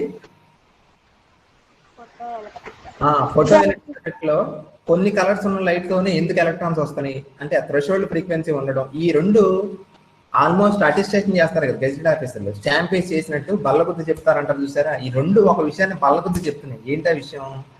లైట్ అనేది వేవ్ నేచర్ కాదు. Very good. అది it is a bunch of particles. అది పార్టికల్స్ తో తయారైంది, ఫోటాన్స్ అనే పార్టికల్స్ తో అని ఎస్టాబ్లిష్ చేసింది అన్నమాట. పోనీ తాను ఫిక్స్ అయిపోదామా లైట్ పార్టికల్ అని అంటే అలా ఫిక్స్ అవ్వడానికి వీల్లేదండి. ఏంటి ప్రాబ్లం? కొన్ని ఉన్నాయని చెప్పాను కదా. For example very good, very good. ఇప్పుడు మనం వాన పడినప్పుడు ఎక్కడైనా వాటర్ స్టాగ్నేట్ అయింది అనుకోండి, రోడ్డు మీద ఎక్కడన్నా స్టాగ్నేట్ అయినప్పుడు మనం ఏదైనా ఒక చిన్న ఆయిల్ డ్రాప్ పడింది అనుకో వాటర్ మీద, మీకు ఏం కనిపిస్తాయి చెప్పండి? రెయిన్బోలా కనిపిస్తే ఎంత మంచి కలర్స్ కనిపిస్తాయి తెలుసా? బ్యూటిఫుల్ కలర్స్ కనిపిస్తాయి ఆ ఆయిల్ లేయర్ మీద. ఆ కలర్స్ ఎక్స్ప్లెయిన్ చేయాలి అంటే ఐన్స్టీన్ అంటే నాకు చాలా గౌరవం సార్, నేను కాంతి కణాలలాగే ఉందని అనుకుంటాను అని చెప్పి నువ్వు దాన్ని ఎక్స్ప్లెయిన్ చేయడానికి బయలుదేరావు అనుకో, నువ్వు జన్మలో ఎక్స్ప్లెయిన్ చేయలేవు, ఓకేనా. కలర్స్ ఆఫ్ థిన్ ఫిల్మ్స్ మీరు చదువుకున్నారు సెకండ్ ఇయర్ లో. పలుచుని పొరలలో రంగులు, లేకపోతే డైఫ్రాక్షన్ ఇప్పుడు యశస్వి అన్నట్టు, లేదా పోలరైజేషన్, ఇవన్నీ ఎక్స్ప్లెయిన్ చేయాలి అంటే మళ్ళీ దేనికి వెళ్ళాలి? లైట్ అనేది కాబట్టి ఒకటి ఒప్పుకోవాల్సిందే మనం, light is both a particle and a wave. So it is a wavicle అని చెప్పాను కదా, అది ఒప్పుకోవాలి. ఇక్కడ ఒక పార్ట్ అయిందండి, ఓకేనా. ఇంకొక 10 నిమిషాలు అంటే మీకు మొత్తం కంప్లీట్ అయిపోద్ది, వినండి. ఇప్పుడు చూడండి, ఫస్ట్ పార్ట్ అయిపోయింది కదా, రేడియేషన్ కి డ్యూయల్ నేచర్ ఉందని ప్రూవ్ అయిపోయింది. నెక్స్ట్ ఎక్కడికి వచ్చాం మనం? మ్యాటర్. చెప్పిందే మ్యాటర్ అంటే ఏంటి తెలుసుగా? Electrons, protons, neutrons. వాటికి ఏ నేచర్ ఉందని మనకు ఆల్రెడీ తెలుసు. కాదమ్మా, మ్యాటర్ అంటే గణేష్ సార్ క్లాస్ అయిన తర్వాత మ్యాటర్ ఏమంటే తప్పలేదు, కానీ ముందు విషయం చెప్తున్నాను నేను. మామూలుగా ఎలక్ట్రాన్స్, ప్రోటాన్స్, న్యూట్రాన్స్ ఏమంటే ఏమని చెప్తారు? పార్టికల్స్ అని చెప్తారు కదా. కానీ అవి వేవ్ నేచర్ అని కొంతమందికి డౌట్ వచ్చింది. ఎవరు ప్రపోజ్ చేశారు చెప్పండి? Very good. డీ బ్రోగ్లీ అనే శాస్త్రవేత్త ఎలక్ట్రాన్స్ అనేవి పార్టికల్స్ కాదు వేవ్స్ అని ప్రపోజ్ చేశాడు. చాలా చాలా మైండ్ బాగ్లింగ్ ఐడియా అండి అది, మైండ్ బాగ్లింగ్ హైపోథసిస్ చెప్పాలంటే. చాలా ధైర్యం ఉండాలి అది చెప్పాలంటే, ఓకేనా. మీకు ఇప్పుడు చూడండి ఒక విషయం, ఒక స్లైడ్ చూపిస్తాను నేను. ఇది ఇంటర్ఫియరెన్స్ కదా. ఇంటర్ఫియరెన్స్ తెలియని వాళ్ళు లేరు కదమ్మా. మీరు సెకండ్ ఇయర్ లో ప్రాక్టికల్ కూడా చేశారు. న్యూటన్స్ రింగ్స్ కానీ లేకపోతే వెడ్జ్ షేప్డ్ ఫిల్మ్ కానీ ప్రాక్టికల్స్ అనేది చేసిన దేని బేస్ మీద? ఇంటర్ఫియరెన్స్ కదా. మీకు ఆ ఇంటర్ఫియరెన్స్ అంటే తెలుసు కదా, లైట్ అనేది 2 వేవ్స్ అనేవి ఒకదానితో ఒకటి సూపర్ ఇంపోజ్ అయినప్పుడు మనకి ఏమొస్తాయి చెప్పండి? Dark bands bright bands.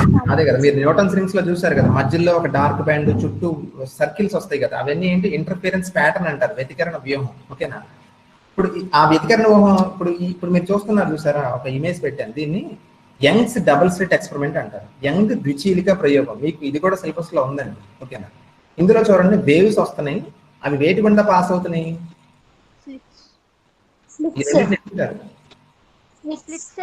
Very good, slits అంటారు, చీలికలు. ఈ రెండు చీలికలు గుండా వేవ్స్ వెళ్తున్నాయి. అప్పుడు ఏమవుతుంది చెప్పండి? దీని S1 అనుకుంటే దీని S2 అనుకోండి. S1 లోంచి వచ్చిన లైట్ అలాగే S2 లోంచి వచ్చిన లైట్ ఒకదాంతో ఒకటి సూపర్ ఇంపోజ్ అయ్యి క్రస్ట్ కలిస్తేనేమో బ్రైట్ బ్యాండ్, ట్రఫ్ కలిస్తేనేమో తెలుసు కదా, ఇవన్నీ బేసిక్స్. అందుకే నేను డెప్త్ లోకి వెళ్తున్నా. ఓకేనా సార్? ఇక్కడ వరకు బాగానే ఉంది. ఏం సార్ మీరు చెప్పింది కొత్తగా ఏముంది? ఇందులో మోడర్నిటీ ఏముంది సార్ అంటే, మోడర్నిటీ ఇందులో లేదండి. ఎందుకంటే మీరు ఇంటర్ఫిరెన్స్ ప్రాక్టికల్స్ ని దేంతో చేశారు? మీకు సార్ ఏమి ఇచ్చి ఉంటారు? ఎలక్ట్రాన్ గన్ ఇచ్చి ప్రయోగం చేయమన్నారా, లేకపోతే సోడియం ల్యాంప్ ఇచ్చి ప్రయోగం చేయమన్నారా? Sodium lamp sir. అంటే అందులోంచి వచ్చేవి ఏంటి? వేవ్స్. Sodium lamp. అంటే మీరు ఇంటర్ఫిరెన్స్ ప్రాక్టికల్ దేంతో చేశారంటే వేవ్స్ తో చేశారు, అవునా కదా? అవును సార్. ఓకేనా? కాబట్టి దీన్ని అర్థం చేసుకోవడం అసలు ఏమాత్రం కష్టం కాదు, వేవ్స్ తో కనుక ప్రాక్టికల్ చేస్తే. అంటే ఏంటి వేవ్ అనేది తెలుసుగా మీకు? వేవ్ అనేది ఒక పాయింట్ ఆఫ్ టైంలో ఒక చోటే కాదు, 4-5 చోట్ల ఉంటుంది ఒకేసారి. ఓకేనా? ఈ వేవ్ ఏమవుతుంది? ఇందులోంచి కొంత పార్ట్ ఇందులోంచి కొంత పార్ట్ వెళ్తుంది, ఆ పార్ట్ ఈ పార్ట్ ఒకదానితో సూపర్ ఇంపోజ్ అయిపోయి మనకి సో కాల్డ్ ఇంటర్ఫిరెన్స్ ప్యాటర్న్ వస్తుందని చెప్పచ్చు. ఇప్పుడు నేను చెప్పబోయేది, ఇప్పుడు నేను ఒక విషయం చెప్పాలండి. ఇలాంటి క్వాంటమ్ మెకానిక్స్ కానీ మోడర్న్ ఫిజిక్స్ చెప్పేటప్పుడు, ఇప్పుడు జేఈ ఎగ్జామ్ జరిగింది కదా నిన్న, జరిగినప్పుడు స్టూడెంట్తో ఒక సెల్ఫ్ డిక్లరేషన్ రాయించుకున్నారు. ఏంటది? నాకు కరోనా లేదు, నేను కరోనా ఉన్న వాళ్ళు ఎవరిని కలవలేదని చెప్పి రాయించుకున్నారు. తెలుసు, వార్తల్లో విన్నారా మీరు? తెలుసు.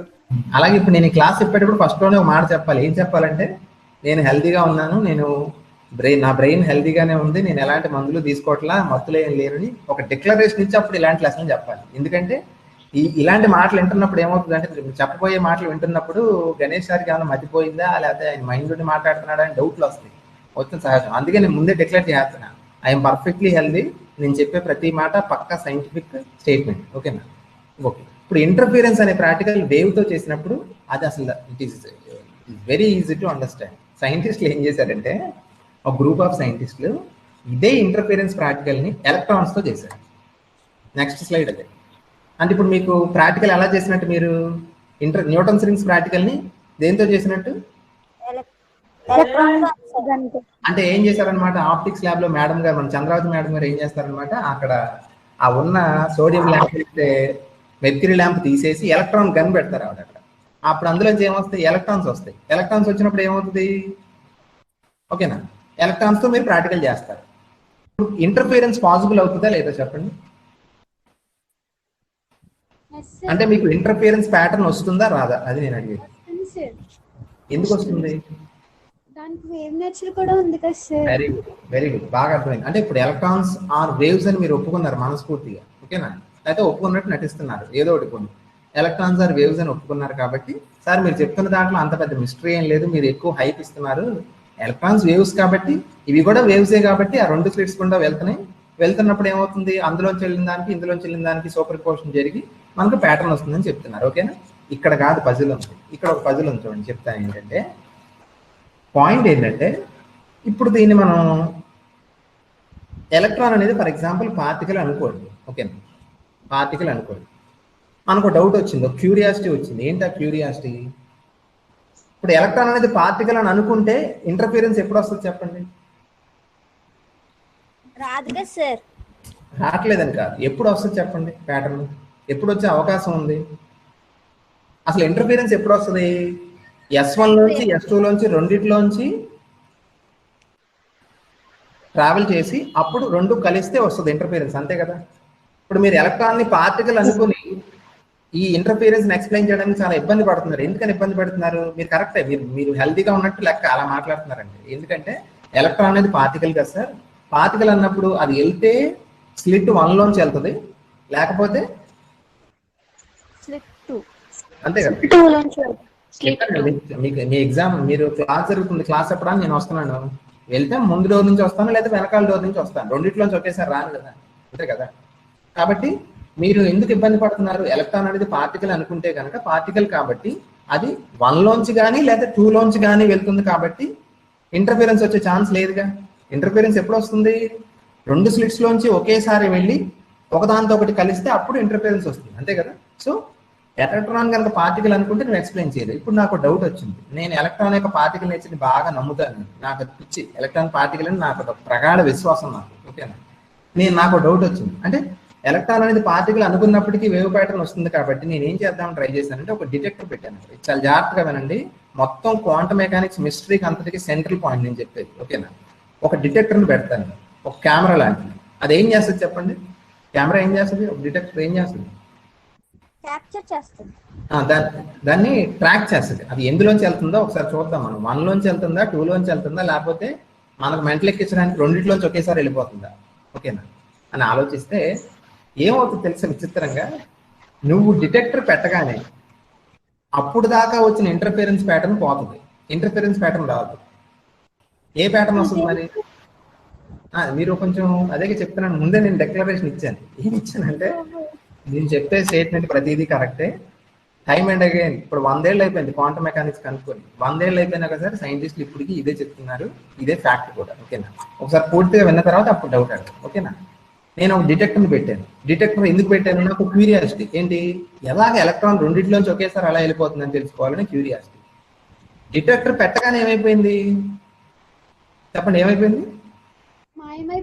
ఇంటర్ఫిరెన్స్ డిటెక్టర్ పెట్టగానే ఏమైందంటే వెనకాల ఏదైతే ఇంటర్ఫిరెన్స్ ప్యాటర్న్ వచ్చిందో అది ఇప్పుడు రావట్లా. ఇంటర్ఫిరెన్స్ ప్యాటర్న్ రాకుండా ఏమొస్తుంది మరి? ఏమొస్తుంది అంటే సింపుల్. మీరు కనుక ఎలక్ట్రాన్స్ ని బాల్స్ అనుకుంటే, ఓకేనా, బాల్స్ ని 2 హోల్స్ లోంచి పంపిస్తే ఎలాంటి ప్యాటర్న్ వస్తుంది చెప్పండి? సర్కిల్స్, అదే బాల్స్. ఎలాంటి ప్యాటర్న్ వస్తుంది? Bright to dark, bright to dark వస్తాయా, లేకపోతే ఇంకేదైనా ప్యాటర్న్ వస్తుందా?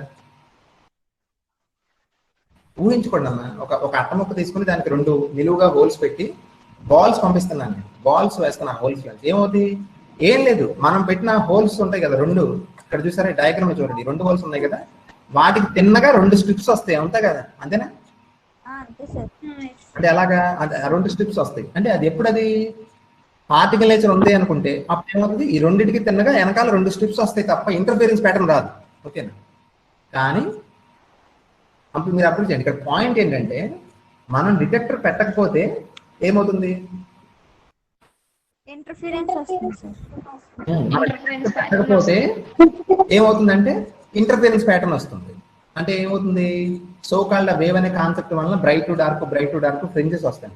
అదే డిటెక్టర్ మనం పెడితే ఏం జరుగుతుందో చూద్దామనే కుతూహలంతో మనం డిటెక్టర్ పెడితే ఇంటర్ఫిరెన్స్ ప్యాటర్న్ రావట్లేదు.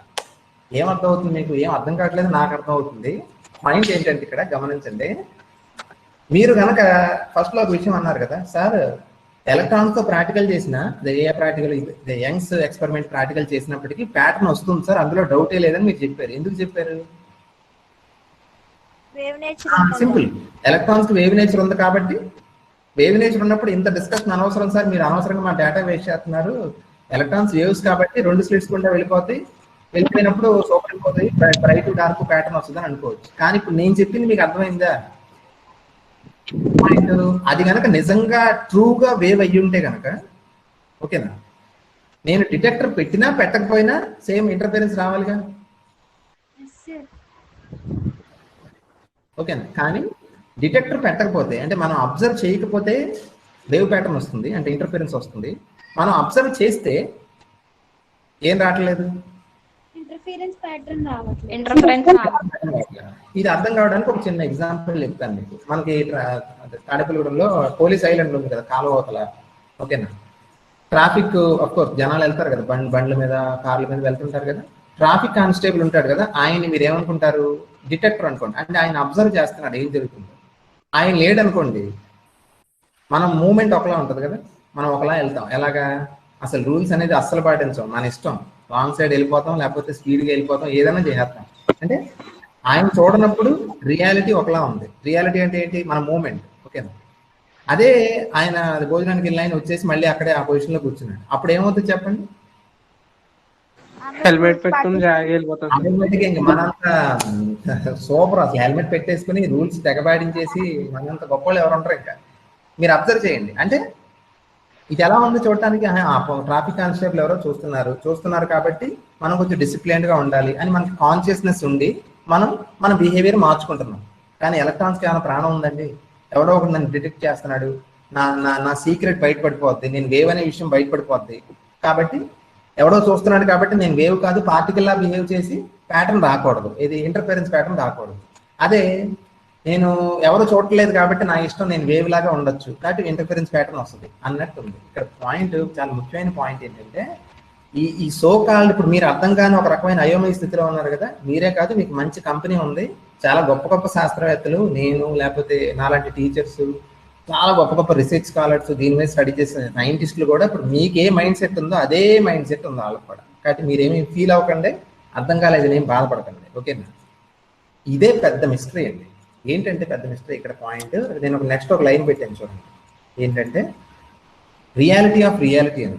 రియాలిటీ అంటే ఏంటి? ఇప్పుడు చూడండి, ఇప్పుడు ఎలక్ట్రాన్, అంతకంటే ముందు ఒక విషయం చెప్తాను చూడండి.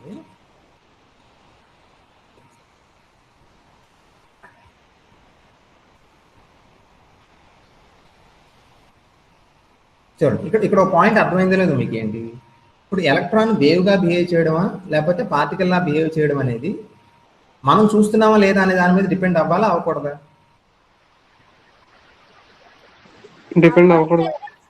అంతే కదా. అంటే రియాలిటీ అనేది, రియాలిటీ అంటే అక్కడ జరుగుతున్న విషయం, రియాలిటీ అనేది అబ్జర్వర్ అంటే మన మీద డిపెండ్ అవ్వకూడదు, అంతే కదా.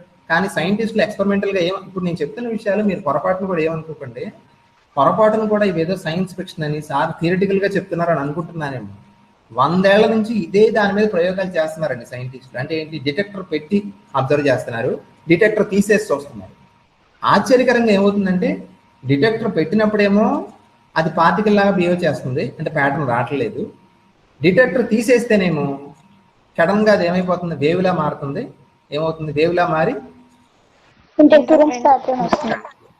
దానికి సైంటిస్ట్ ఇచ్చిన ఎక్స్ప్లెనేషన్ ఏంటంటే, వేవ్ పార్టికల్ అవన్నీ పక్కన పెడితే రియాలిటీ అనేది ఏంటంటే ఎలా ఉంటుందంటేనమ్మా, ఇప్పుడు ఈ సో కాల్డ్ ఎలక్ట్రాన్ అనేది 2 స్లిట్స్ గుండా వెళ్ళాలి కదా, 1 నుంచి లేకపోతే 2 నుంచి వెళ్ళాలి. ఇవి ఎలా ఉంటాయంటే ఎన్ని పాసిబిలిటీస్ ఉన్నాయో అన్ని పాసిబిలిటీస్ని పార్టికల్ చేస్తుంది, ఓకేనా. అంటే మనం చూడనంత వరకు అసలు రియాలిటీ అనేది లేదు, అసలు లేదు. అంటే సబ్జెక్టివ్ రియాలిటీ అంటూ ఏది లేదండి, ఆబ్జెక్టివ్ రియాలిటీ అంటూ ఏది లేదు. ఉన్నదంతా ఏంటి, సబ్జెక్టివ్ రియాలిటీ. అంటే మనం చూస్తే సడన్గా ఏమవుతుంది, అప్పుడు అది ఆ రెండు స్థితుల్లో లేదా ఏదో ఉన్న 4-5 స్థితుల్లో ఏదో ఒక స్థితిని అది పొందుతుంది, ఓకేనా. మీకు బాగా అర్థం కావాలంటే నేను ఎలా చెప్పాలని ఆలోచిస్తే ఒక ఐడియా వచ్చింది. ఈ పెయింటింగ్ ఒకసారి చూడండి. ఈ పెయింటింగ్ చూస్తే మీ కామెంట్స్ చెప్పండి. ఫస్ట్ యశస్వి చెప్పినాను, నీకు ఏమనిపిస్తుంది చెప్పమ్మా. హ్యూమన్ ఫేస్ ఉంది సార్, మెల్లా ఫేస్ లో ఓ బొడ్డాకడ పెయింటింగ్ వేస్తున్నారు సార్. ఓకే, మీరు అబ్జర్వ్ చేయండి.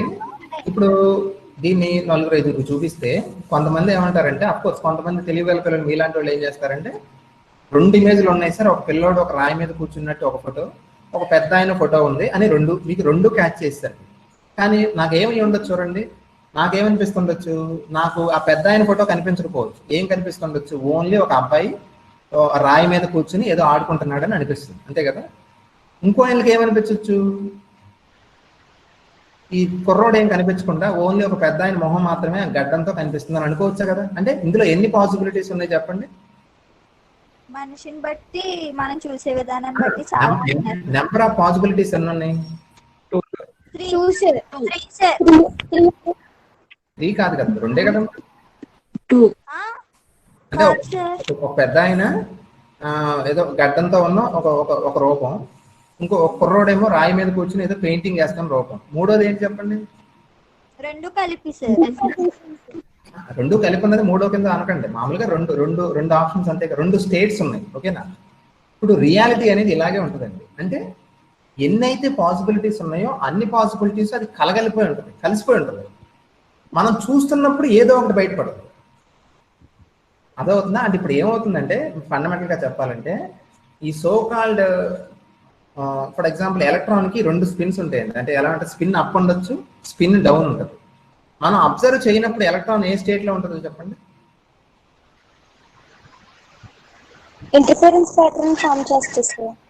అంటే ఇంటర్ఫరెన్స్ ప్యాటర్న్ గురించి వదిలేయండి అమ్మా, ప్రస్తుతానికి పక్కన పెట్టండి కదా. దానికి అది ఇది అర్థమైతే అది ఏమంటే అర్థమైతే.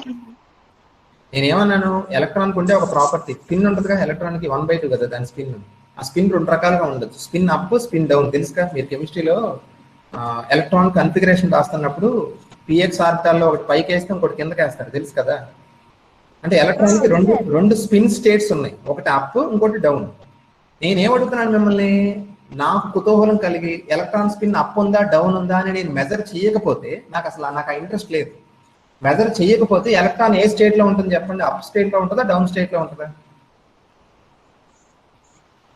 రెండు కలిపి ఉంటుంది. Very good. ఇప్పుడు సౌజన్య చెప్పింది చూసారా, కరెక్ట్. ఇప్పుడు ఏంటి, అది అప్ స్టేట్ లో ఉండదు డౌన్ స్టేట్ లో ఉండదు, 2 స్టేట్స్ లోనూ ఒకేసారి ఉంటుంది. ఇది అర్థం చేసుకోవడం కష్టం, నేను అందుకే పాస్ ఇచ్చాను. ఇప్పుడు అలా వెంకటపురంలో సినిమా లాగా గ్యాప్ ఇచ్చేవారు అంటే గ్యాప్ ఇవ్వలేదు, గ్యాప్ వచ్చింది, కావాలని గ్యాప్ వచ్చింది. గ్యాప్ రావడం సహజం. ఎందుకు ఇప్పుడు నేను చెప్తుంది ఏంటనమాట అంటే, మనం అబ్జర్వ్ చేయనంత వరకు, అంటే మనం మెజర్ చేయనంత వరకు ఈ సో కాల్డ్ క్వాంటమ్ పార్టికల్స్ ఉన్నాయి చూసారా, అంటే క్వాంటమ్ సిస్టమ్స్, ఇవన్నీ పెద్ద పెద్ద వస్తువులకు అప్లై అవుదాం. ఓకేనా?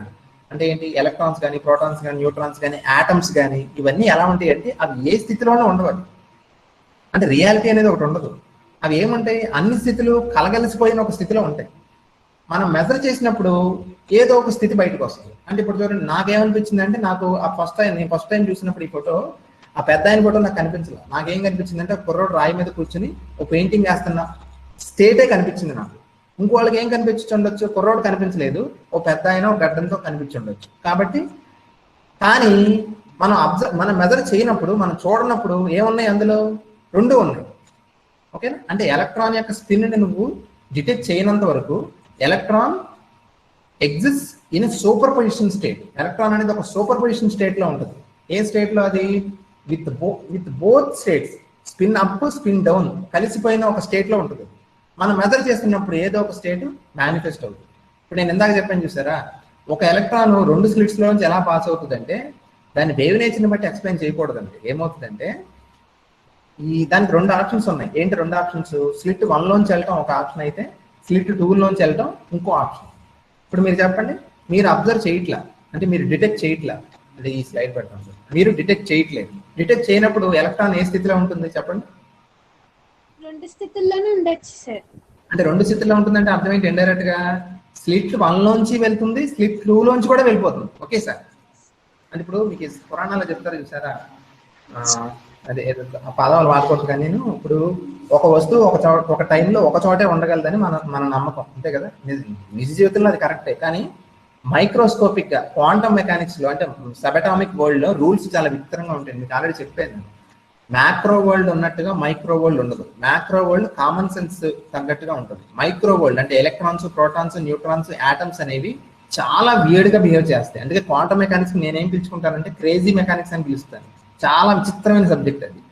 అది మనకు చెప్పే విషయాలు ఉన్నాయి చూసారా, అర్థం చేసుకోవడం చాలా కష్టం. కానీ అవి అర్థం చేసుకోవడం కష్టం అని అంటాం కంటే నిజంగా ఎలక్ట్రాన్ అలాగే ఉంటుంది. అంటే ఇప్పుడు ఎలక్ట్రాన్ ఏమవుతుంది అనమాట, స్లిట్ 1 నుంచి కానీ స్లిట్ 2 లోంచి కానీ ఏదో ఒక దాంట్లోంచి వెళ్ళదు. సింగిల్ ఎలక్ట్రానే రెండు స్లిట్స్ లోంచి ఒకేసారి వెళ్తుంది. ఓకేనా? ఒకేసారి వెళ్తుంది, అది ఫ్యాక్ట్ అది. ఓకేనా? అంటే ఇప్పుడు నేను ఎలాంటిది అనమాట, ఎగ్జాంపుల్ నేను క్లాస్లోకి మీకు లోపలికి వస్తున్నాను అనుకోండి, నేను ఏమవుతాను, ఏదర్ ఫ్రంట్ ముందు ఉన్న డోర్ లోంచి కానీ లేకపోతే వెనకాల ఉన్న డోర్ లోంచి రావడం అంటే క్లాసికల్ మెకానిక్స్. కానీ నన్ను కనుక మీరు ఎలక్ట్రాన్ గా ఊహించుకుంటే నేను ఏం చేస్తున్నట్టు అనమాట, క్లాస్లోకి ముందు డోర్ లోంచి వెనకాల డోర్ లోంచి 2 డోర్స్ నుంచి ఒకేసారి ఎంటర్ అవుతున్నట్లే.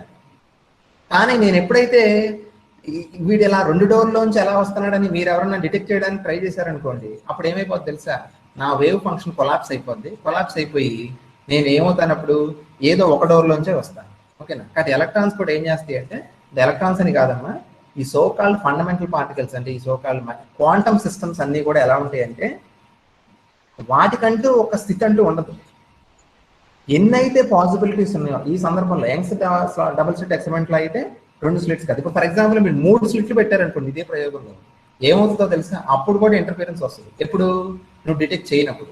అంటే ఏమవుతుంది చూడండి, ఒకే ఎలక్ట్రాన్ 3 స్లిట్స్ గుండా ఒకేసారి వెళ్తుంది. ఎందుకు అలా వెళ్తుందంటే దానికి 3 పాసిబిలిటీస్ ఉన్నాయి. 3 పాసిబిలిటీస్ కలిసి ఉన్న మిక్స్ అయిపోయిన స్టేట్లో అది ఉంటుంది. అంటే 3 పాసిబిలిటీస్ని ఒకేసారి అది అక్వైర్ చేస్తుంది. ఎలాగైతే ఇందాక చూపించిన పెయింటింగ్ లో కుర్రోడు పెద్ద ఆయన ఇద్దరు కలిసిపోయి ఉన్నారు కదా, అలాగే రియాలిటీ కూడా ఎలా ఉంటుంది, క్వాంటమ్ రియాలిటీ అంటారు దీన్ని. క్వాంటమ్ రియాలిటీ ఎలా ఉంటుందంటే ఏదో ఒక పర్టికులర్ స్టేట్ లో ఉండదు ఎలక్ట్రాన్. ఏమవుతుంది, ఎలక్ట్రాన్ ఏమవుతుంది, దానికి ఎన్నైతే పాసిబుల్ స్టేట్స్ ఉన్నాయో అన్ని పాసిబుల్ స్టేట్స్ యొక్క సూపర్ పొజిషన్ స్టేట్ లో అది ఉంటుంది. ఎప్పుడైతే మనం మెజర్ చేస్తామో ఈ ఉన్న 4-5 స్థితుల్లో ఏదో ఒక స్థితిలో మనకు అది కనిపిస్తుంది. అంటే మనం అబ్జర్వ్ చేయనప్పుడు రియాలిటీ అనేది ఉందా చెప్పండి. మనం అబ్జర్వ్ చేయనప్పుడు ఎలక్ట్రాన్ ఏ స్థితిలో ఉందంటే నువ్వేం చెప్తావు?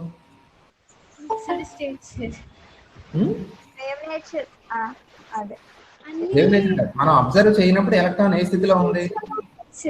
దానికి పాసిబిలిటీస్ ఎన్ని ఉంటే అన్ని స్టేట్స్ లోనే ఉంటాయి. Very good. అంటే ఎన్నైతే పాసిబుల్ స్టేట్స్ ఉన్నాయో అన్ని పాసిబుల్ స్టేట్స్ లోనే ఒకేసారి ఉంటుంది. అది చాలా మనం డిటెక్ట్ చేస్తున్నామో లేదో అని దానికి ఎలా తెలుస్తుంది సార్?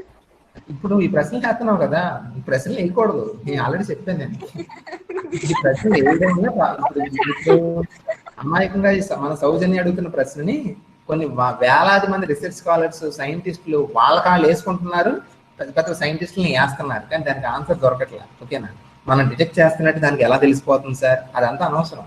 అంటే ఒక్కో సందర్భంలో ఏం చేయాల్సి వస్తుంది అంటే, ఇప్పుడు ఇంగ్లీష్ లాంగ్వేజ్ నేర్చుకుంటున్నాను, ఏబిసిడీలు నేర్చుకుంటావు ఫస్ట్, తర్వాత వర్డ్స్ నేర్చుకుంటావు. అసలు ఏబిసిడీలే అలాగే ఎందుకు నేను ప్రశ్న వేయలేవు కదా, నువ్వు ఒకటి ఒప్పేసుకోవాలి. ఇంగ్లీష్ లాంగ్వేజ్ లో 26 ఆల్ఫాబెట్స్ ఉన్నాయి, అవి ఏబిసి, అవి అలాగే ఎందుకు నేను ప్రశ్న అయితే ఆన్సర్ రాదు. అలాగే ఎందుకు ఎలక్ట్రాన్స్ అలా బిహేవ్ చేస్తున్నాయి, ఎలాగా మనం అబ్జర్వ్ చేయనప్పుడు ఎందుకు ఎలక్ట్రాన్స్ ఏదో ఒక స్టేట్ లో ఉండాలి కదా. మనం అబ్జర్వ్ చేయనప్పుడు ఏదో ఒక స్టేట్ లో ఉండాలి. ఫర్ ఎగ్జాంపుల్ స్పిన్ విషయంలో మాట్లాడితే అప్ కానీ డౌన్ కానీ ఏదో ఒక స్టేట్ లో అది ఉండాలి కదా, కానీ ఏదో ఒక స్టేట్ లో ఉండట్లేదు. అది ఏ స్టేట్ లో ఉంటుంది? అది చెప్పండి, ఏ స్టేట్ లో ఉంటుంది అది? అంటే స్పిన్ అప్ స్పిన్ డౌన్ కలిసిపోయిన ఒక స్థితి ఉంటుంది కదా, 2 స్టేట్స్ ని ఒకేసారి పొందుతుంది అది. అంటే ఇండైరెక్ట్ గా చెప్పాలి అంటే నేను ఒకేసారి ఇప్పుడు మీ క్లాస్ చెప్తాను, నా ఇంట్లో ఉన్నాను, ఒకేసారి నేను ఇక్కడ ఇదే పాయింట్ ఆఫ్ టైంలో ఎక్కడ ఉన్నట్లు లెక్క, ఏ కాలేజీలో ఉన్నట్లు లెక్క. అంటే నేను ఒకే టైంలో ఈ ఫర్ ఎగ్జాంపుల్ ఈ 12:05 ఇక్కడ ఉన్నట్టు, అట్ ద సేమ్ టైం కాలేజీలో కూడా ఉన్నట్టు. అది పాసిబుల్ మ్యాక్రో వరల్డ్ లో పాసిబుల్ కాదు, కానీ మైక్రోస్కోపిక్ గా క్వాంటమ్ వరల్డ్ లో పాసిబుల్ కాదు. మైక్రో వరల్డ్ లో అలాగే బిహేవ్ చేస్తాయి ఎలక్ట్రాన్స్. ఓకేనా, electron occupies multiple places at the same time. అది ఒకే టైంలో 4-5 ప్లేసులు కాదు, 100 ప్లేసుల్లో ఒకేసారి ఉంటుంది. అది అంటే ప్లేసుల్లో ఉంటుందని చెప్ప మాట చిన్న స్థాయి మాట. దానికి ఎన్నైతే స్థితులు ఉంటాయో, ఎన్ని రకాల స్థితుల్లో అయితే అది ఉండగలదో అన్ని స్థితుల్లోనూ అది ఒకేసారి ఉంటుంది. అందుకే 2 స్లిట్స్ ఉండబట్టి అది 2 స్లిట్స్ లోంచి ఒకేసారి పాస్ అవుతుంది. ఎప్పుడు దాకా మనం డిటెక్ట్ చేయనప్పుడు. మనం డిటెక్ట్ చేస్తున్నప్పుడు ఏమవుతుందంటే ఆ వేవ్ ఫంక్షన్ కొలాప్స్ అయిపోయి ఏమవుతుంది, అప్పుడు ఏదో ఒక స్లిట్ లో మాత్రం, అంటే అప్పుడు ఏమవుతుంది చూడండి, కొలాప్స్ అయిపోతుంది కదా. కొలాప్స్ అయినప్పుడు 2 స్లిట్లోంచి వెళ్ళలేదు కదా, ఏదో ఒక దాంట్లోంచి వెళ్తుంది. ఏదో ఒక దాంట్లోంచి వెళ్ళినప్పుడు మీకు ఏమో జరుగుతుంది చెప్పాను కదా, ఏదో ఒక దాంట్లోంచి వెళ్ళినప్పుడు ఇంటర్ఫిరెన్స్ ప్యాటర్న్ రాదు, మామూలుగా రెండు బద్దలు వస్తాయి అంతే. ఓకేనా, అందుకే డిటెక్ట్ చేయడానికి ట్రై చేసినప్పుడేమో ప్యాటర్న్ రావట్లేదు, డిటెక్ట్ చేయనప్పుడు అది ఏ స్థితిలో ఉంటుంది చెప్పాను కదా, డిటెక్ట్ చేయనప్పుడు ఏ స్థితిలో ఉంటుంది? Very good, super position state లో ఉంటుంది. అంటే 2 స్లిట్స్ లోంచి వెళ్ళిపోయే ఆ విచిత్రమైన స్థితిలో అది ఉంటుంది. కాబట్టి 2 స్లిట్స్ లోంచి వెళ్తుంది కాబట్టి ఏమవుతుంది, ఆబ్వియస్లీ దానికి వేవ్ ప్యాటర్న్ వస్తుంది. ఓకేనా, ఇది అంటే ఎలక్ట్రాన్ కి ఆరా ఉన్నట్టు ఏంటమ్మా ఎలక్ట్రాన్ కి అదే ఆరా సార్. రోబోట్ 2.2 ఫిఫ్త్ ఫోర్స్ ఈ కాన్సెప్ట్స్ అన్ని తీసేయండి. ఓకేనా, ఈ ఒక లెవెల్ వరకు చెప్పి ఆపుతున్నాను. ఒకసారి వినండమ్మా, మీకు ఇంకా డౌట్ ఉంటే నేను ఇక్కడ వరకే ఆపుతున్నాను, ఇంకొంచెం డెప్త్ లోకి వెళ్ళొచ్చు, అది నేను చెప్తాను. ఇంట్రెస్ట్ ఉన్న వాళ్ళు నాకు కాల్ చేయండి. అసలు ఈ క్లాసే కొంతమంది యాక్చువల్గా ఇంట్రెస్ట్ ఉన్న వాళ్ళకి పెద్ద ఎక్కదు ఈ క్లాసు, కానీ ఇది మోడర్న్ ఫిజిక్స్ కి హార్ట్ అండి. ఇప్పటికీ మీరు గూగుల్ చేస్తే క్వాంటమ్ మెకానిక్స్ ఎంత గొప్ప సబ్జెక్టో మీకు ఫస్ట్ ఇదే పజిల్ చెప్తారు అందరూ. రియాలిటీ గురించి క్వాంటమ్ మెకానిక్స్ చెప్తున్న గొప్ప గొప్ప విషయాలు. దీని మీద ఎంత పెద్ద పెద్ద గొడవలు అయినాయి తెలిసిన, గొడవలు అంటే కొట్లాటలు కాదండి, ఇద్దరు గొప్ప శాస్త్రవేత్తలకు మధ్య పెద్ద యుద్ధమే నడిచింది. ఎవరా ఇద్దరు? ఒకటి ఆల్బర్ట్ ఐన్స్టీన్, రెండోది నీల్స్ బోర్. నీల్స్ బోర్ తెలుసు కదా, నీల్స్ బోర్ ఏం చెప్పాడంటే ఇదే రియాలిటీ అనేది ఇలాగే ఉంటుంది. అంటే అలాగా రియాలిటీ అనేది ఈ పెయింటింగ్ లాగా ఉంటుంది. అంటే మనం అబ్జర్వ్ చేయనప్పుడు రియాలిటీ అనేది లేదు. అసలు రియాలిటీ అనేది ఎలా ఉంటుంది అనమాట, ఏం లేదంటే అర్థం ఏంటి, అన్నీ కలిసిపోయిన స్థితులన్నీ ఒకే చోట ఉంటాయి. ఓకేనా, మనం అబ్జర్వ్ చేస్తే కొంతమంది కుర్రోడు కనపడుతున్నాడు, కొంతమందికి పెద్ద ఆయన కనపడుతున్నాడు. ఓకేనా, కాబట్టి అని ఎవరు చెప్పారు? నీల్స్ బోర్ చెప్పాడు. ఓకేనా, కానీ ఆల్బర్ట్ ఐన్స్టీన్ అసలు ఆల్మోస్ట్ దీన్ని కొట్టిపడేశారు. ఏంటి, నేచర్ ఇలా ఉండడానికి అవకాశం లేదు, God does not play dice, దేవుడు మనతో పాచికలాడ్డు, ఈ థియరీలో ఏదో తప్పు ఉంది అని చెప్పి ఆయన ఆల్బర్ట్ ఐన్స్టీన్ బలంగా వాదించాడమ్మా. ఒక 10 ఏళ్ల పాటు పెద్ద వారే నడిచింది, సైంటిఫిక్ డిస్కషన్స్ అనమాట. కొట్లాట్లు అంటే కులం మతం గొడవలు, పిల్లల అమ్మాయిల కోసం ఈ గొడవలు కాదండి. ఆ గొడవలు ఏంటంటే ఇంటలెక్చువల్ వార్స్ అది. ఓకేనా, ఒకళ్ళేమో రియాలిటీ అనేది ఇలా అన్ని రకాల స్థితుల్లో కలిసిపోయి ఉంటుంది, అబ్జర్వ్ చేస్తేనే రియాలిటీ ఉంటుంది, అబ్జర్వ్ చేయనప్పుడు రియాలిటీ లేదు అని కొంతమంది చెప్తారు, బోర్ వాళ్ళు. వేరే ఐన్స్టీన్ వర్గం ఏం చెప్తుంది, అది తప్పది, ఇంకేదో ఫండమెంటల్ ఎక్స్ప్లెనేషన్ ఉంది, అది చెప్పడం వల్ల మనకి ఇలా అనిపిస్తుంది అని ఆయన చెప్తున్నారు. ఇలాంటి గొప్ప గొప్ప ఇప్పటికీ ఆల్బర్ట్ ఐన్స్టీన్ ఆ విషయంలో ఓడిపోయారని చెప్పాలి. ఆయన ఎవరు గెలిచారని చెప్పాలి, నీల్స్ బోరే చెప్పాలి. ఇప్పుడు నేను చెప్పిన ఈ సోకాల్డ్ ఎక్స్ప్లెనేషన్ ఉంది చూసారు, దీన్ని అంతా కలిపి ఏమంటారంటే కోపెన్ హ్యాగన్ ఇంటర్ప్రిటేషన్ అంటారు. ఇక్కడ రాశాను, కోపెన్ హ్యాగన్ ఇంటర్ప్రిటేషన్ అంటారు. కోపెన్ హ్యాగన్ ఇంటర్ప్రిటేషన్ చెప్పేది అది. అల్టిమేట్ గా బాటమ్ లైన్ ఏంటంటే రియాలిటీ అనేది, అంటే ఎలక్ట్రాన్ కానీ ఇలాంటి పార్టికల్స్ అనేవి ఏ స్థితిలో ఉంటాయి అంటే ఏ స్థితిలోనూ ఉండవు. అవి అన్నీ కలిసిపోయిన సూపర్ పొజిషన్ స్థితిలో ఉంటాయి. కానీ మనం ఎప్పుడైతే అబ్జర్వ్ చేస్తామో లేకపోతే మెజర్ చేయడానికి ట్రై చేస్తామో ఆ వేవ్ ఫంక్షన్ కొలాప్స్ అయ్యి అది ఏదో ఒక స్థితిలోకి వస్తుంది. ఓకేనా, కాబట్టి రియాలిటీ అనేది ఇండైరెక్ట్ గా అబ్జర్వర్ మీద డిపెండ్ అవుతుంది అన్నమాట. మెజర్మెంట్ అనేది రియాలిటీని ఎఫెక్ట్ చేస్తుంది. ఓకేనా, సో అంటే చాలా పెద్ద విషయం అండి. ఐన్స్టీన్ అందుకే దాన్ని వెటకారంగా ఏం చెప్పారంటే, అంటే దీని అర్థం ఏంటి, చంద్రుడిని నేను చూస్తేనే చంద్రుడు అక్కడ ఉంటాడు, చూడకపోతే చంద్రుడు అక్కడ ఉంటాడా అని ప్రశ్న వేశారనమాట. అంటే అలాంటి కానీ చంద్రుడి విషయంలో తప్పే, ఎందుకంటే చంద్రుడు మ్యాక్రోస్కోపిక్ ఆబ్జెక్ట్, కానీ ఎలక్ట్రాన్కి అది కరెక్ట్. ఎలక్ట్రాన్ నిజంగానే ఒక టైంలో ఒక చోట ఉంటుంది, అది అన్ని చోట్ల ఒకేసారి ఉంటుంది. అలాగే ఎలక్ట్రాన్ యొక్క స్పిన్ ఒకటి కాదు, 2 స్పిన్స్ లోనూ ఒకేసారి ఉంటుంది. ఓకేనా, పురాణాలు చెప్తారు కదా, ఒక దేవుడు ఒక ఆయన ఒక చోట కాదు అన్ని చోట్ల ఒకేసారి ఉంటాడంటే ప్రాబ్లీ క్వాంటమ్ మెకానిక్స్, దేవుడు ఉంటే కనుక ఎక్కడ ఉండాలి, క్వాంటమ్ మెకానిక్స్ లోనే ఉండాలన్నమాట. కాబట్టి రియాలిటీ పిక్చర్ ని మార్చేసింది మనకి. మోడర్న్ ఫిజిక్స్ అని కొత్త ఐడియాస్ ఏం చేసినాయి అంటే రియాలిటీని మనం ఒక కొత్త కోణంలో చూడటం మొదలెట్టాం. రియాలిటీ అంటే మనతో సంబంధం లేనిది, అది మామూలుగా ఎప్పుడు అలాగే ఉంటుంది, మనం చూసినా చూడకపోయినా అది ఏదో ఒకటి ఉంటుందని అనుకుంటాం కదా, అలా కాదు. నిజంగా రియాలిటీ అనేది ఒక కలగలుపు, అంటే అన్ని కలిసిపోయిన మిక్స్డ్ స్టేట్ లో ఉంటుంది వేవ్ ఫంక్షన్. కానీ ఎప్పుడైతే మనం మెజర్ చేస్తామో అది కొలాప్స్ అయ్యి ఏదో ఒక స్టేట్ వస్తుంది. దీన్ని క్వాంటమ్ రియాలిటీ అంటారండి. ఈ క్వాంటమ్ రియాలిటీని మీరు గూగుల్ చేస్తే మీకు ఇంకా నాలెడ్జ్ వస్తుంది. అంటే రియాలిటీ, ఈ పెయింటింగ్ ఎందుకు పెట్టారంటే రియాలిటీ ఇలాంటి పెయింటింగ్ కాదు. ఒక మీరు చూడలేదనుకోండి, ఈ పెయింటింగ్ ఏంటి, ఈ పెయింటింగ్ గుర్తుపెట్టారా, మొనాలిసా అవుతుందా లేదా, ఇవన్నీ పెద్ద డిస్కషన్ ఇవన్నీ పక్కన పెట్టండి. మొత్తానికి అందరూ ఒకటి చెప్తారు, మీరు అబ్జర్వ్ చేసినా చేయకపోయినా అది మొనాలిసా పెయింటింగ్. కానీ ఇక్కడ ఉన్న పెయింటింగ్ చూడండి, ఈ పెయింటింగ్ అలాంటిది కాదు. రియాలిటీ మొనాలిసా పెయింటింగా లేకపోతే ఈ పెయింటింగ్ అంటే, రియాలిటీ అనేది మొనాలిసా పెయింటింగ్ కాదు, రియాలిటీ ఇలాంటి పెయింటింగ్ అన్నమాట. రియాలిటీలో రియాలిటీ అంటూ ఏది లేదు, అది అన్ని కలిసిపోయి ఉంటుంది, మిక్స్ అయి ఉంటుంది. కాబట్టి 2 స్లిట్స్ లోంచి ఒకేసారి వెళ్ళిపోతాను. కానీ మనం మెజర్ చేయడానికి ట్రై చేస్తే 2 ఉండవు, ఏదో ఒకటే ఉంటుంది. కాబట్టి అదన్నమాట కాన్సెప్ట్. కాబట్టి నేను ఒక హింట్ ఇచ్చాను అంతే మీకు, అంటే బర్త్ ఆఫ్ మోడర్నిజం అనమాట. ఫిజిక్స్ లో మోడర్న్ ఫిజిక్స్ అదే ఐడియాస్ ఎలా డెవలప్ అయ్యిన దానికి ఒక ఎగ్జాంపుల్ ఇది. ఓకేనా, కాబట్టి క్వాంటమ్ మెకానిక్స్ అనేది చాలా డెప్త్ ఉన్న సబ్జెక్ట్ అమ్మా. దీన్ని చాలా రెస్పెక్ట్ తో ట్రీట్ చేయాలి మనం. ఇప్పటికీ కూడా ఈ డిస్కషన్స్ ఇంకా జరుగుతున్నాయి, ఎందాక ఎలా పాసిబుల్. చాలా మంది చాలా రకాల ఇంటర్ప్రిటేషన్ చేయడానికి ట్రై చేస్తారు, మెనీ వరల్డ్స్ ఇంటర్ప్రిటేషన్ కొంతమంది ఇస్తున్నారు.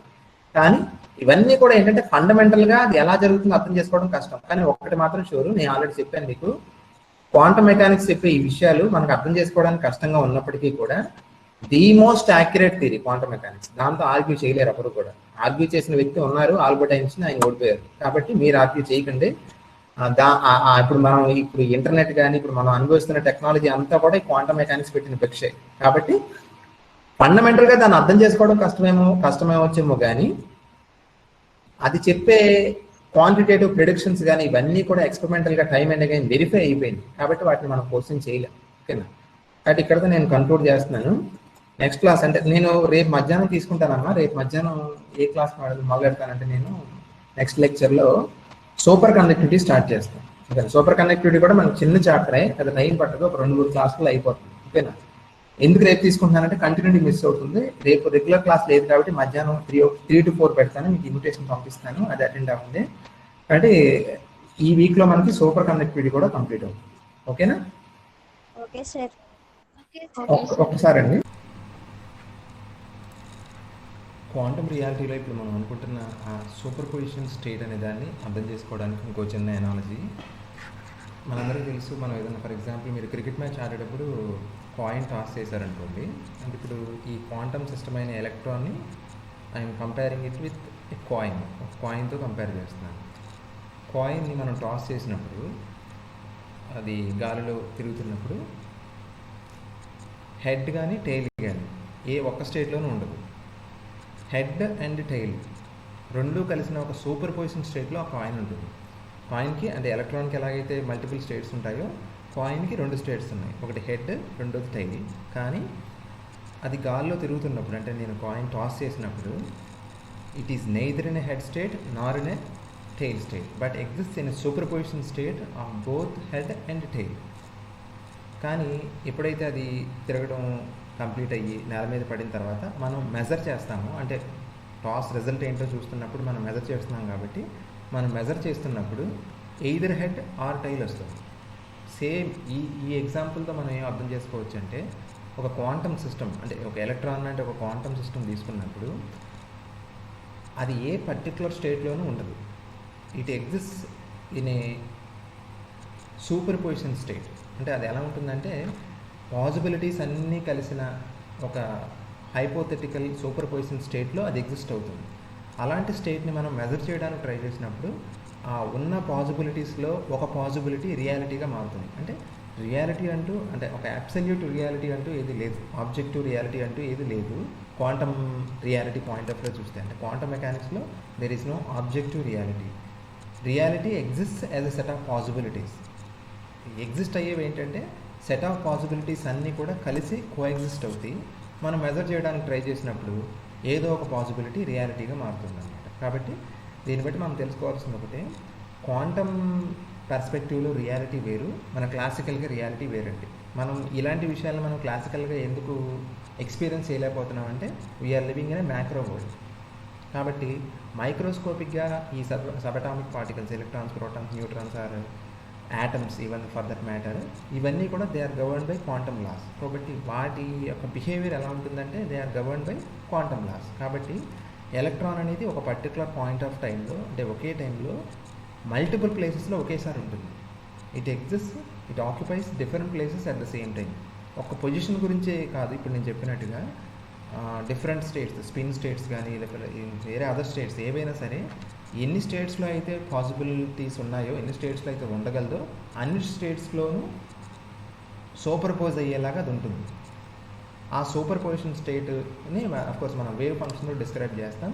ది యాక్ట్ ఆఫ్ మెజర్మెంట్, ఎప్పుడైతే మనం మెజర్ చేస్తామో ఆ వేవ్ ఫంక్షన్ కొలాప్స్ అయ్యి అందులో ఒక పాసిబిలిటీ రియాలిటీగా మారుతుంది అనమాట. అంటే కాబట్టి రియాలిటీ అనేది క్వాంటమ్ మెకానిక్స్ చెప్పినట్టుగా ఇట్ ఈజ్ నాట్ అబ్సల్యూట్ అండి.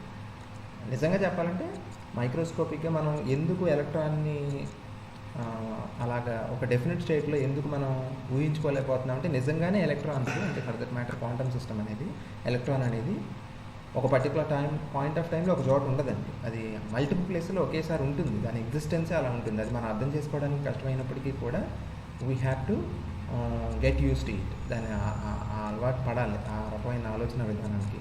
నిజంగా ఎందుకంటే నేచర్ మైక్రోస్కోపిక్ స్కేల్లో అలాగే ఉంటుంది కాబట్టి we have to acclimatise to it. అది ఎప్పుడైతే ఆ సూపర్ పొజిషన్ స్టేట్ అనే కాన్సెప్ట్ని అర్థం చేసుకోగలిగితే క్వాంటమ్ రియాలిటీ గురించి క్లారిటీ వస్తుంది.